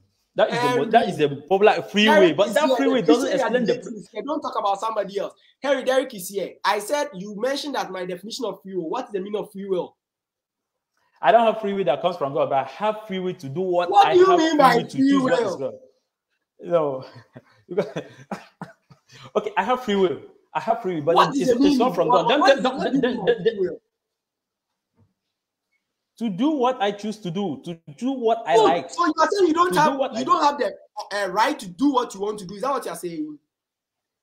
I have the right because it's in me. Oh, you're contradicting yourself. That is part of, you have contradicted yourself. No. I listen to my statement. I said I don't have that. I don't have that free will you are talking about. God gave us free will to do this, to do that, to give explanation. Henry, I just asked a simple question.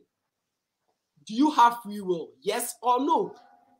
I have the ability to choose whatever I want to do, good or bad. I have the ability. So you have free will. You can use it. You can use any word for that. I have the ability. I have the right. I have the choice to do whatever. So you can use any. Okay. Any initially, you said you have no free will. Now you have free will. No. You contradict me. I have no other question. Thank you. Highly inconsistent. I'm proving today that inconsistency is a mark of failed argument. Please write it somewhere. Sure. Inconsistency is a sign of failed argument, and that's what Henry has done. Irrational, illogical, inconsistent positions. Thank you very much. All right, thank you very much, gentlemen. Really appreciate that. Cross-examination was really spot on. It was also hot, like some people would say. But folks, I think you're actually learning something right here. This is actually a very, very important topic of discussion. Does God exist? All right, that is the big question, and that's what we're looking at right now. So, gracefully, we've been able to have the presentation from two speakers. Now we have the reporters. Just concluded is the cross-examination, 10 minutes each. Now we're getting to the question and answer, and this is where you come in as the audience. So what it means is that you, as the audience, have the opportunity to ask your question right about now. Like I said earlier, if you want to ask your question, make sure you type in capital letter the word question. Type it in capital letter and let it be followed by your question. Please do not write a dissertation or a long essay. Let it just be brief and simple so we can actually pick those questions and answer them. 3 questions will be picked from the Christians and 3 from the atheists as well. Somebody just corrected me that it's not an atheist, it's an atheist. All right, thank you very much for that. So atheist, yeah. So 3 questions. Happy that I have my partner here. Yes, your brothers are here. Don't mind them.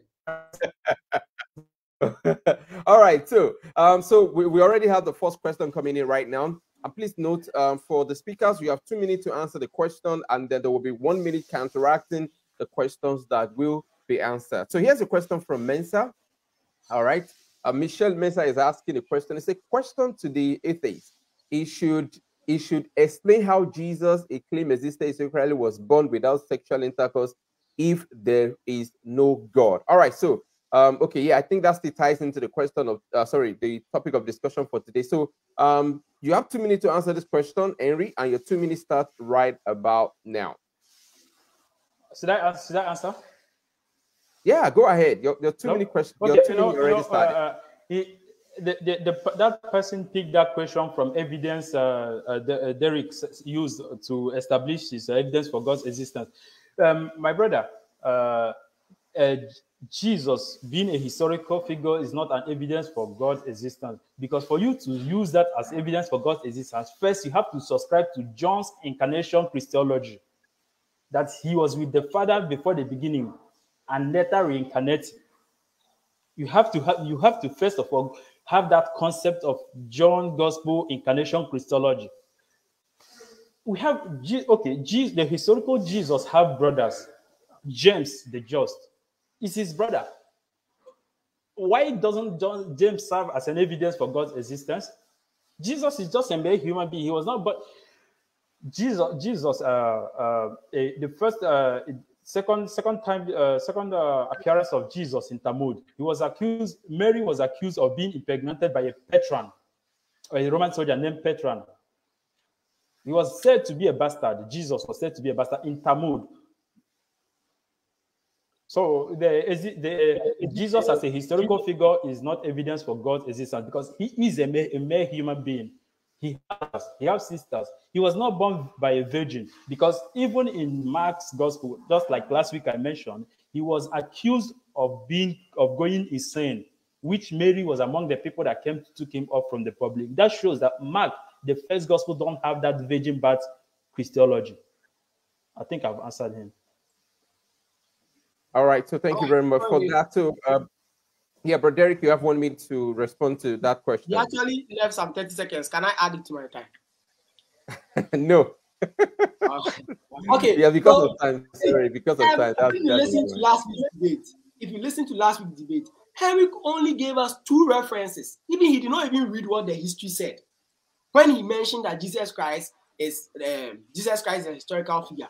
I distributed my slides that I used for the debate, an updated version. Please try and get it and look at it. I placed more evidence in there. Even Pliny the Younger, that Henry claimed that is a historical proof for Jesus' existence, claimed that yes, indeed, the early Christians worship Jesus Christ as God. What are you saying? That your own history, you see what I said about inconsistencies. Your own history says that Jesus Christ was worshipped as God. And you come back and tell us that I accept part of that history that Jesus Christ existed, but I don't accept that part that says that he is not God. Jesus Christ is God. And it is not because of John's gospel. I've not said that. You are the one making that up. Go to Matthew. Matthew, I proved it. Matthew teaches Jesus is God. And all those places. So yes, you are just inconsistent. Okay, so here's another question. Thank you very much for your response, Derrick. Here's another question, and this is also going to Henry again. And here's the question. They say, bro, Henry, if you have free will, and I do, and I choose to kill my, and I choose to kill my, and I choose to kill my, I think something in whatever, right either sister or brother. Okay, yeah. Should you say I'm wrong because your will and mine aren't the same? So that's the question to you, and your 2 minutes start right about now. Well, if you are to kill your brother, and to you, it is on your own, from your own perspective, from your own will, it is bad. It is not. It is good. To me, that understand it not to be moral, I will not accept it. So we have a kind of a distant difference here. You killed your sister. I have the free will to tell you it's wrong, but I don't have the free will to. I don't have the ability to judge you, because from your own, if it is in your culture for everybody to kill his sister, I don't need to use my own culture to judge you that what you did is wrong. It's your own culture, but I will tell you based from my own perspective, because it's just like when you write 6, it's like when you write 9. If you are looking at the 9 from the other direction, it will look like 6. And when you're looking at it from the other side, it will look like 9. So I can't just say, no, this is 9, because from my own side of view, it is 9. It's showing 9. And you yourself, this is 6. From your own side of view, it is showing 6. So I will explain to you that it is wrong from my own side of view. But if your own side of view, but it is Christians or somebody like Mr. Derrick who said, this is wrong. So I can judge you because God, because a book somewhere told me that anybody that does this is wrong. I think I've answered him. Henry, you are so wrong. I never mentioned that a book says that something is wrong. I've not spoken about. I told you that even before the Bible. If your moral comes from God, the Bible was. Henry, you're done with your answer. So that is the reason why Derrick is doing his 1 minute. So yes. Derrick, continue. Yeah. Even before the Bible was written, men knew what was morally right objectively before the Bible was written. What are you telling me that I am referencing the Bible? You are the one quoting the Bible all over today. You brought it up. I never pointed to the Bible. You did. And when you talk about morality, whether it's objective or subjective, Henry, you see, you're having a big issue with it because you are not looking at it in a rational way. If you tell me that to you have free will, I also have free. What do you mean by free will? It should be a standard. Else, like you're saying that one society decides to do what is bad. Some time ago, when the Adolf Hitler started destroying the Germans, if you know about this story, he killed so many Jews. When they wanted to judge them, they judged him with a higher law. Their own community said that it's right, but the higher law said it wasn't right. It's always a moral absolute. All right, thank you for that. So now another question is coming to Henry. It seems all the question is coming to Henry today.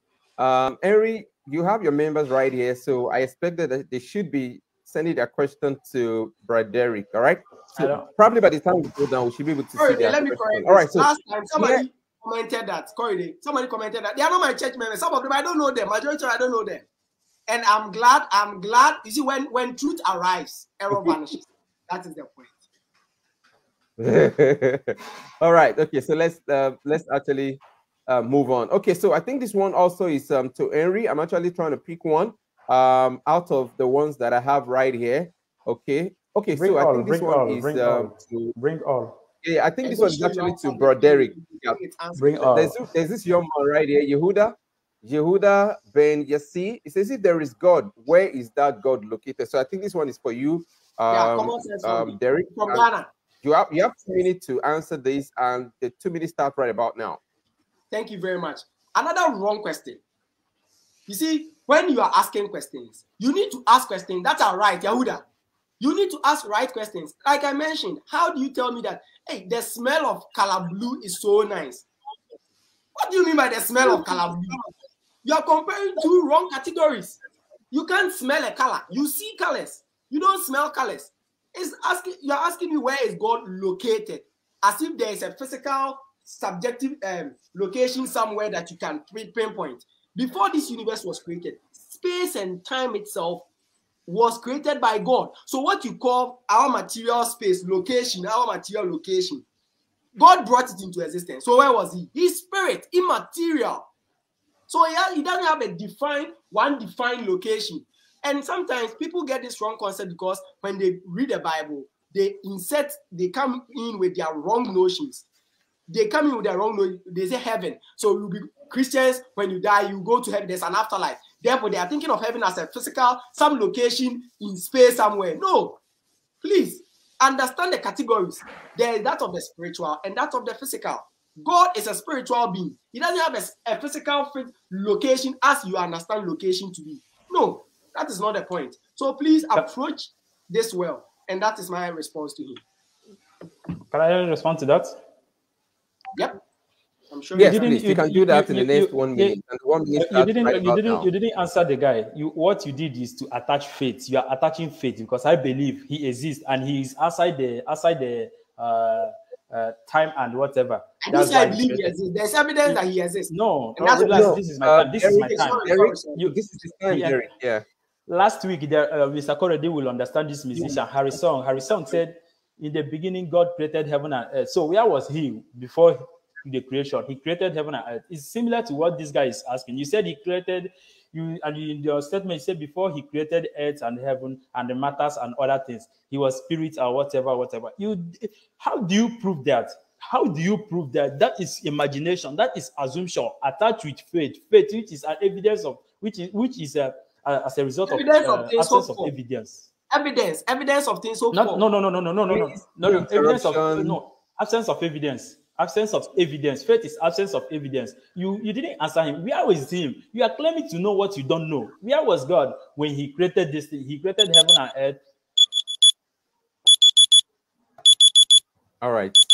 Thank you very much for that. I want to plead with you, gentlemen, no interruption when question is being asked so that we can actually move further. Okay, so 2 questions have been taken by Bro Henry, and this is the last one that should be given to you right now. We're still expecting 2 questions to Bro Derrick. Okay, so here's the last question to Bro Derrick. Don't have journalists coming from Sorry? If Brother Derrick don't have any question, bring both the one that's supposed to come to him, channel it to me.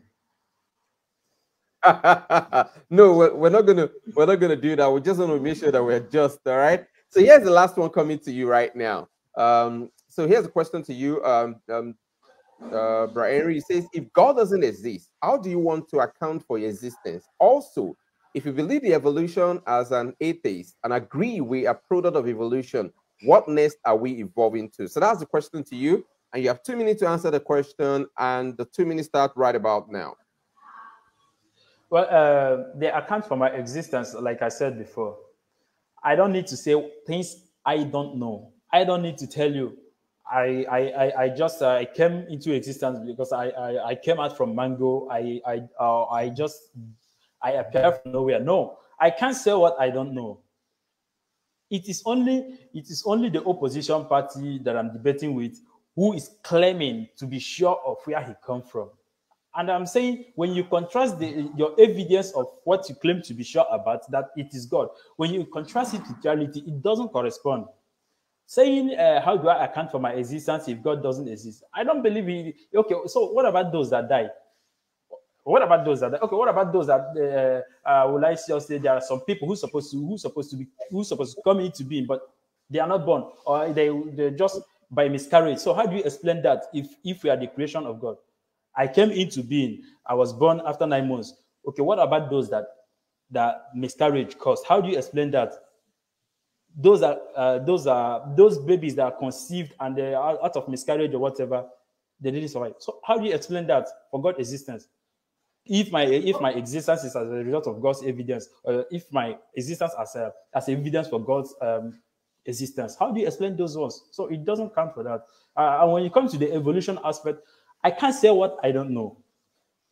That is my point. I don't know how I came into being. I don't need to say, but I believe maybe with time we can be able to know how they were coming to be, maybe in millions of years to come or whatever. But I don't need to subscribe to a book because I was told my knowledge to examine how I came into being limits in Genesis chapter 1. In the beginning, God created. It doesn't make sense to me. I think I've answered you, my brother.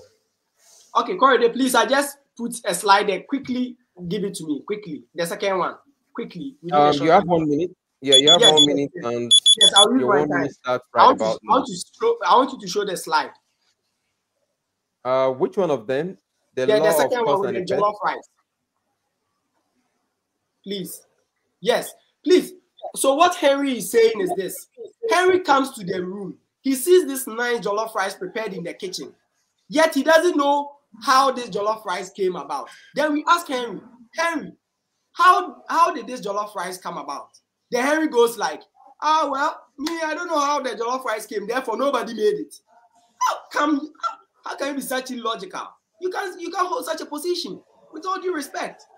Because one, you are seeing the jollof rice, you are seeing the universe in existence. If this universe is in existence, how can you come to the conclusion that this universe was not designed, was not created? Because you are saying, well, I don't know who made it, so nobody made it.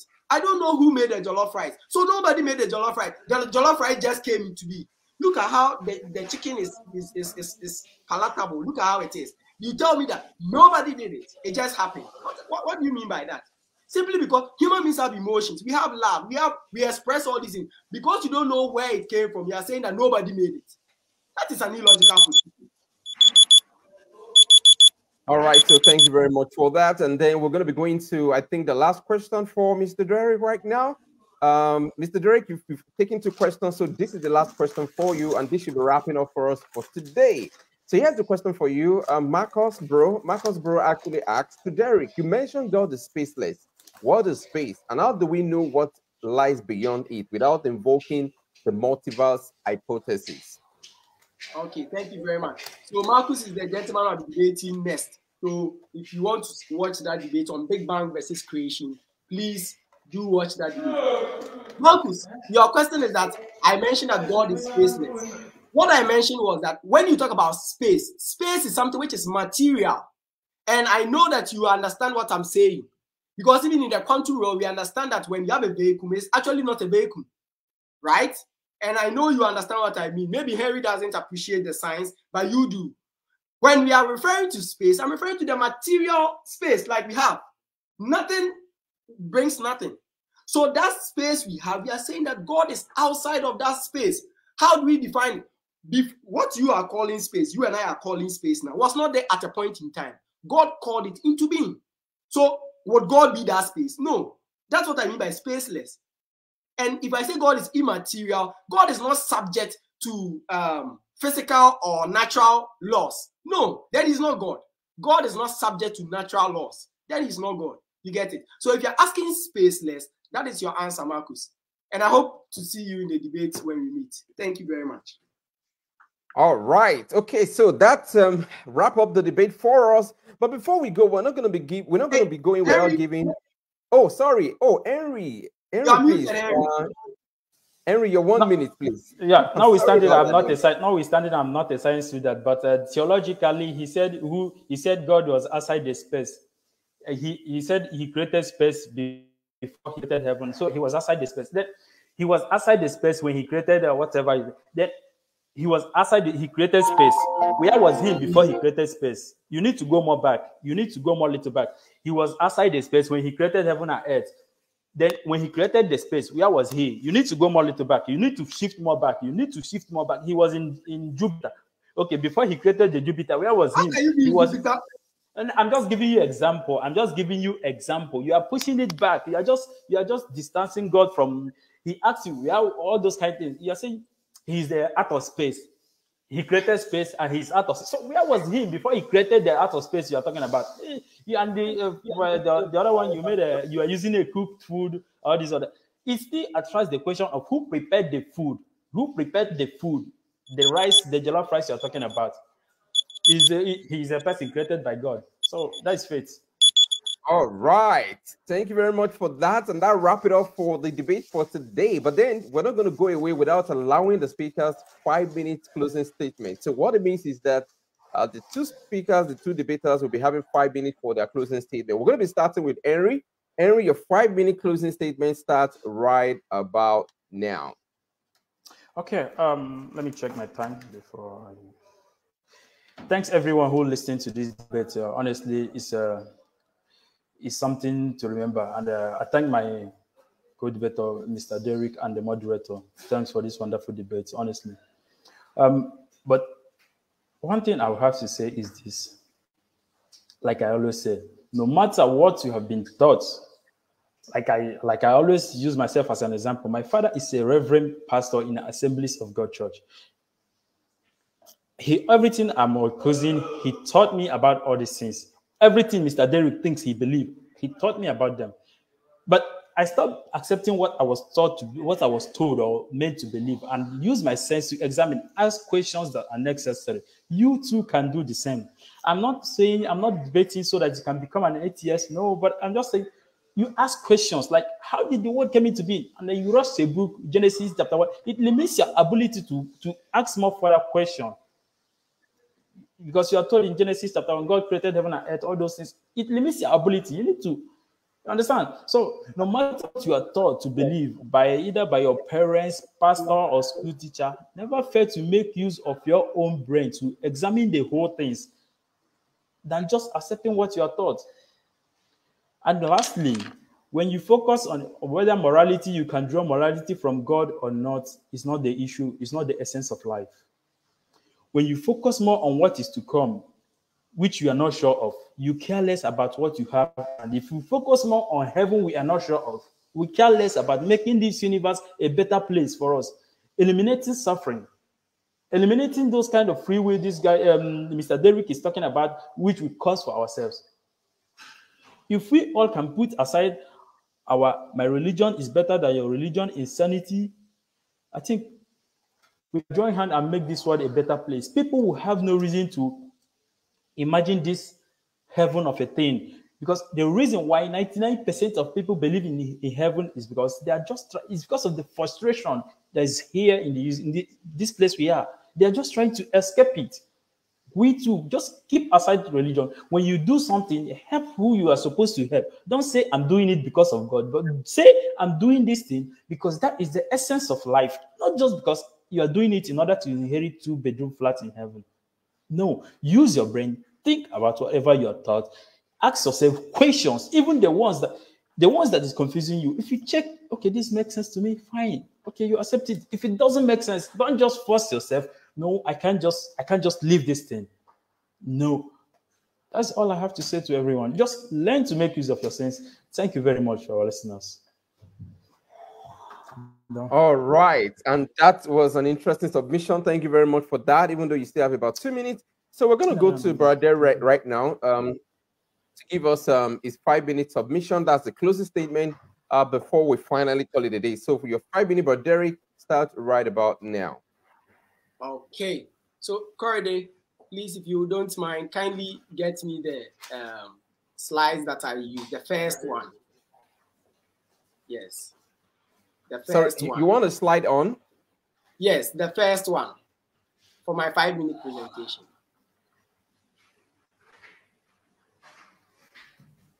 Okay, thank you very much. So, in summary, please, if you listen to the presentation carefully, you have realized that Mr. Henry has failed miserably in this particular conversation.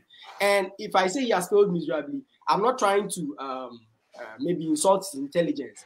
I know Henry is a smart guy. Without being smart, he wouldn't be able to do some of the things he's doing. But it's unfortunate that he's holding a very irrational, inconsistent, and incoherent position, which is atheism. And that is why he's suffering to give consistent answers for all the things that I was giving. That is the problem. And he is not the only one. He raised an objection. And one objection he raised that he says we should the position I am holding limits people's ability to reason. Mr. Henry, when you go back in history, one thing that we are told and one thing that we learn is that the basis of science is because people believed in God. Why? Because Jesus Christ said in John 8, verse, he says that, and you shall know the truth, and the truth shall set you free. Because we know that there is something called truth, and it will set us free. The ancient scientists, you can go and check.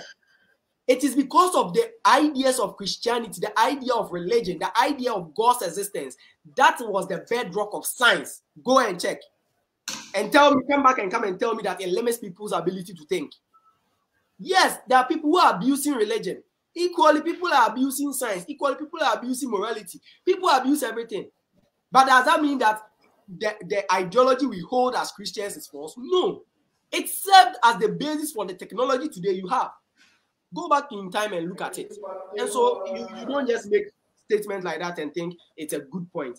Then again, you said in heaven we'll get 2-bedroom apartment. Please, you have a lot of misconceptions about heaven. And I think it's same for some other atheists. You claim to have been, quote unquote, a Christian and your father was a reverend. That's good. But Henry, you didn't study your Bible when you were a Christian well. The Bible has never said that there's a 2-bedroom apartment and all your misconceptions about heaven. So please correct yourself on that. Now to the slides. This is what I presented today. When I say that there are reasons to believe that God, or there are evidences, why do I say that? And when I say I believe, what do I mean? This is what the Bible is saying. That there is evidence for God's existence, and we can see it. And I've shown you that. Now look at Hebrews 11 verse 1. Now faith is the substance of things hoped for, the evidence of things not seen. Evidence, Henry, evidence. Not just blind faith. No, not just some random mechanistic chances. And Derrick sits here and he has not examined it. He's not using his brain. It was through the brain that I used that I constructed this logical statement that you couldn't respond to. And even in the question and answers, when I asked you several questions, you couldn't answer. You chose not to answer because you can't answer. Any atheist can attempt answering the 13 questions to the atheists. You can't answer them.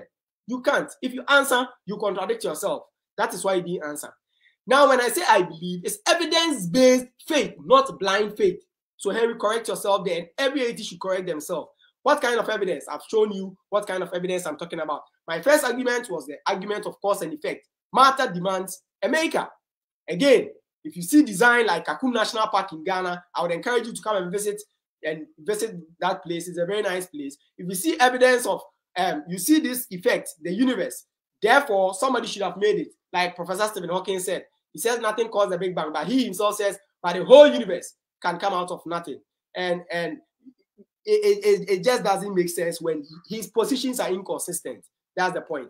Now, number 2, life demands a life giver. If you see life, somebody should have made that life. You don't, and it's true, spontaneous generation cannot be possible. Number 3, law of biogenesis refutes that idea that you can have life from non-life. If you see life, it comes from something that is already having life. God plays life here. Life did not just randomly occur. So Henry, you said you did not know. Now I'm showing you the evidence. In science, we have something called law of biogenesis. Life comes from already existing life. So please note that. Now, the next argument I used was design demands. Oh, what's happening to my slide? Yes, design demands a designer. Design demands a designer. So whenever you see design in the universe, somebody should have caused that design. And that design we are talking about here is God. Number 4, morality demands a moral lawgiver. And that's what Henry was struggling with. If you see morality, somebody plays that moral absolute standard. And free will, Henry admits he has free will. Free will emanates from God. You can't be free and tell me that no, but there's no standard. Then how do we regulate it? Yeah, so that is a very good point to make. So if something can be legitimately criticized as morally wrong, then there must be an objective standard. If objective moral values exist, then God exists. Then the last one, the historical corridor, is my time up. The historical working resurrected Jesus Christ demands a supernatural cause. The historical miracle working Jesus demands a supernatural cause, and that is God. So therefore, God exists. Thank you. All right. Thank you very much, gentlemen. I really, really appreciate you too.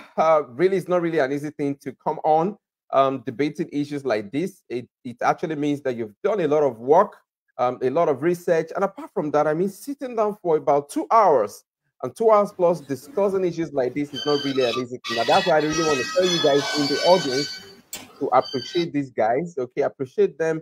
And that's the reason why attacking them, saying, well, you don't know this, you don't know that, is not actually the way to go. I bet you, some of you in the audience or in the comment section cannot do a bit of what these guys are doing. I mean, it's easy for you to just sit down there in the comment section and begin to point fingers and then accuse these guys. But then, can you do what they are doing? I mean, they've done us a favor by doing their researches and bringing it to us. And it's for us to now take a look at what they brought so far, digest it, and then make a sense out of it. All right. So, gentlemen, I really want to appreciate you guys for the time that you've actually brought up, dedicated time to this particular topic of discussion. Really appreciate it. Thank you very much, bro. Derrick. It's nice having you on the program. God bless you. And also, I'll say to bro Amy as well, really appreciate your time. Thank you. You don't believe in God, but all the way, I still pray for Derrick. Thanks for debating with you. Nice debating with you. Thank you so much, Harry. Nice debating. Thank you very much. Thank you. Have conversations afterwards, okay? I really surely, certainly. Okay. All right. Thank you very much. As a way of information, in of the Bible, we'll continue outside. Yeah. Right. We'll talk about that. Maybe I will. That is where you will not see me to talk again.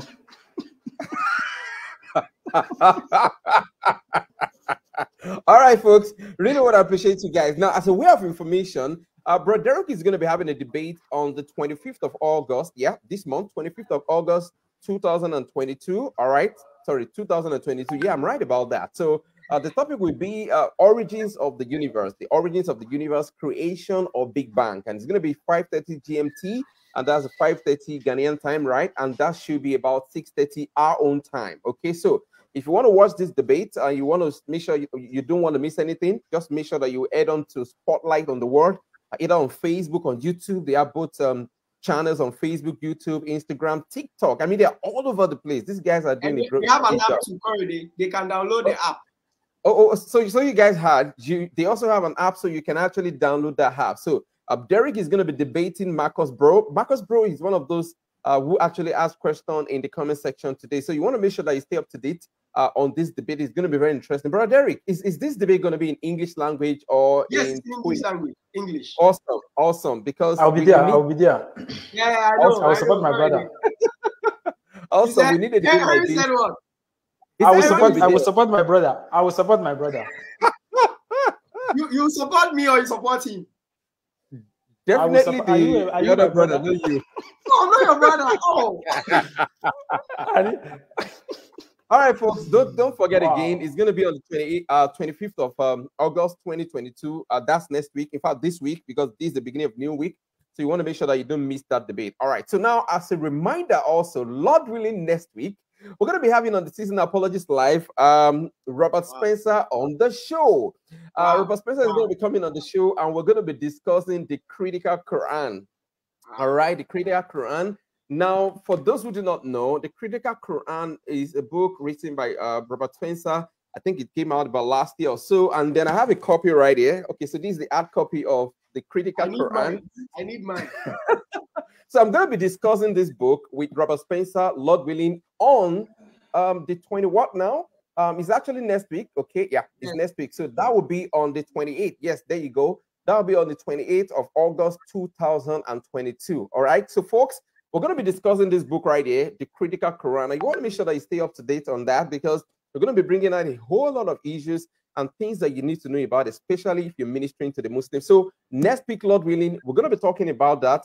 But this time around, instead of having this program at 1 p.m. the Nigerian time, we're going to be having it 8 p.m. Nigerian time. So it's going to be in the night, all right? So make sure that you stay up to date for that. Also, we can be found on Facebook at Season Apologies. We can be found on YouTube. And also, we can be found on Instagram and Twitter as well. So if you just want to send us a message, you can actually do that. Send us an send us an email at info@seasonapologies.com. If you want to reach out to us on WhatsApp, yes, you can actually do that as well, as you can actually see on the screen. And if you want to ask questions, yes, you can send us an email or also ask us questions as well. I really want to appreciate these two gentlemen again for their time, for their effort. It's not really an easy thing again. I really love them, appreciate them, and I hope to see more of this kind of conversation going on. And that is the reason why we're doing what we're doing. We want to make sure that we create an avenue of love, peace, maturity, and intellectual exercise as well, such that we can actually take a look at things from a matured point of view instead of doing ad hominem and pointing fingers at one another. Again, I want to appreciate you folks. And for the two of them, you can actually look them up on Facebook and YouTube. Yeah, but especially for Facebook, Osuji is actually on Facebook, and Derrick Danso is actually on Facebook as well. So if you want to reach out to them, you can actually do that. Just reach out to them, type the name Derrick Danso, or Henry Osuji. You can see two of them right there on Facebook, and you can connect to see more information about what Brother Danso is doing. That's Brother Derrick. Yeah, you can see all of the things that he's doing by going to Spotlight on the World. Maybe sometimes in the future we see Brother Henry also coming up with his own ministry. But I just pray by then Brother Henry would have submitted to Jesus. Amen. All right. So with that said, we are going to be, drawing the curtain to, we're going to bring the program to a close right now. Really want to appreciate everybody. Those that are praying for us, those that are supporting us, in every way. We really want to appreciate you and thank you very much. God bless you. My name remains Yeah. You see, in the previous debate, Henry raised some alleged contradictions. So just as a way of a reminder, I'm responding to them on our YouTube channel in English because of our Nigerian audience outside. So please, Henry, when I do them, I'll send you the link. The contradictions, I'm responding to them there. So yes, thank you. No necessarily. If we have to, we can just map out next time and sort it out. Like this, one-on-one. No problem. We're gonna continue the conversation. All right, we just need to go right now. Again, folks, thank you very much. My name is Christian-Atheist. I really want to appreciate you guys, especially those that actually stayed from the very beginning till now. Really want to appreciate you. Thank you very much. God bless you. I want to say to you that you stay safe. I think there's coronavirus out there, but whatever it is, stay safe, keep safe. The Lord will keep you and guide you, protect you. Thank you very much. God bless you. I'll see you guys next week. Bye for now.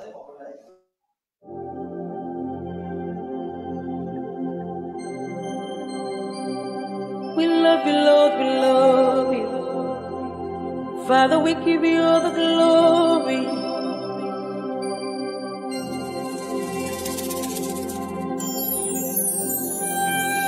You are my rock, my strength, and my trust.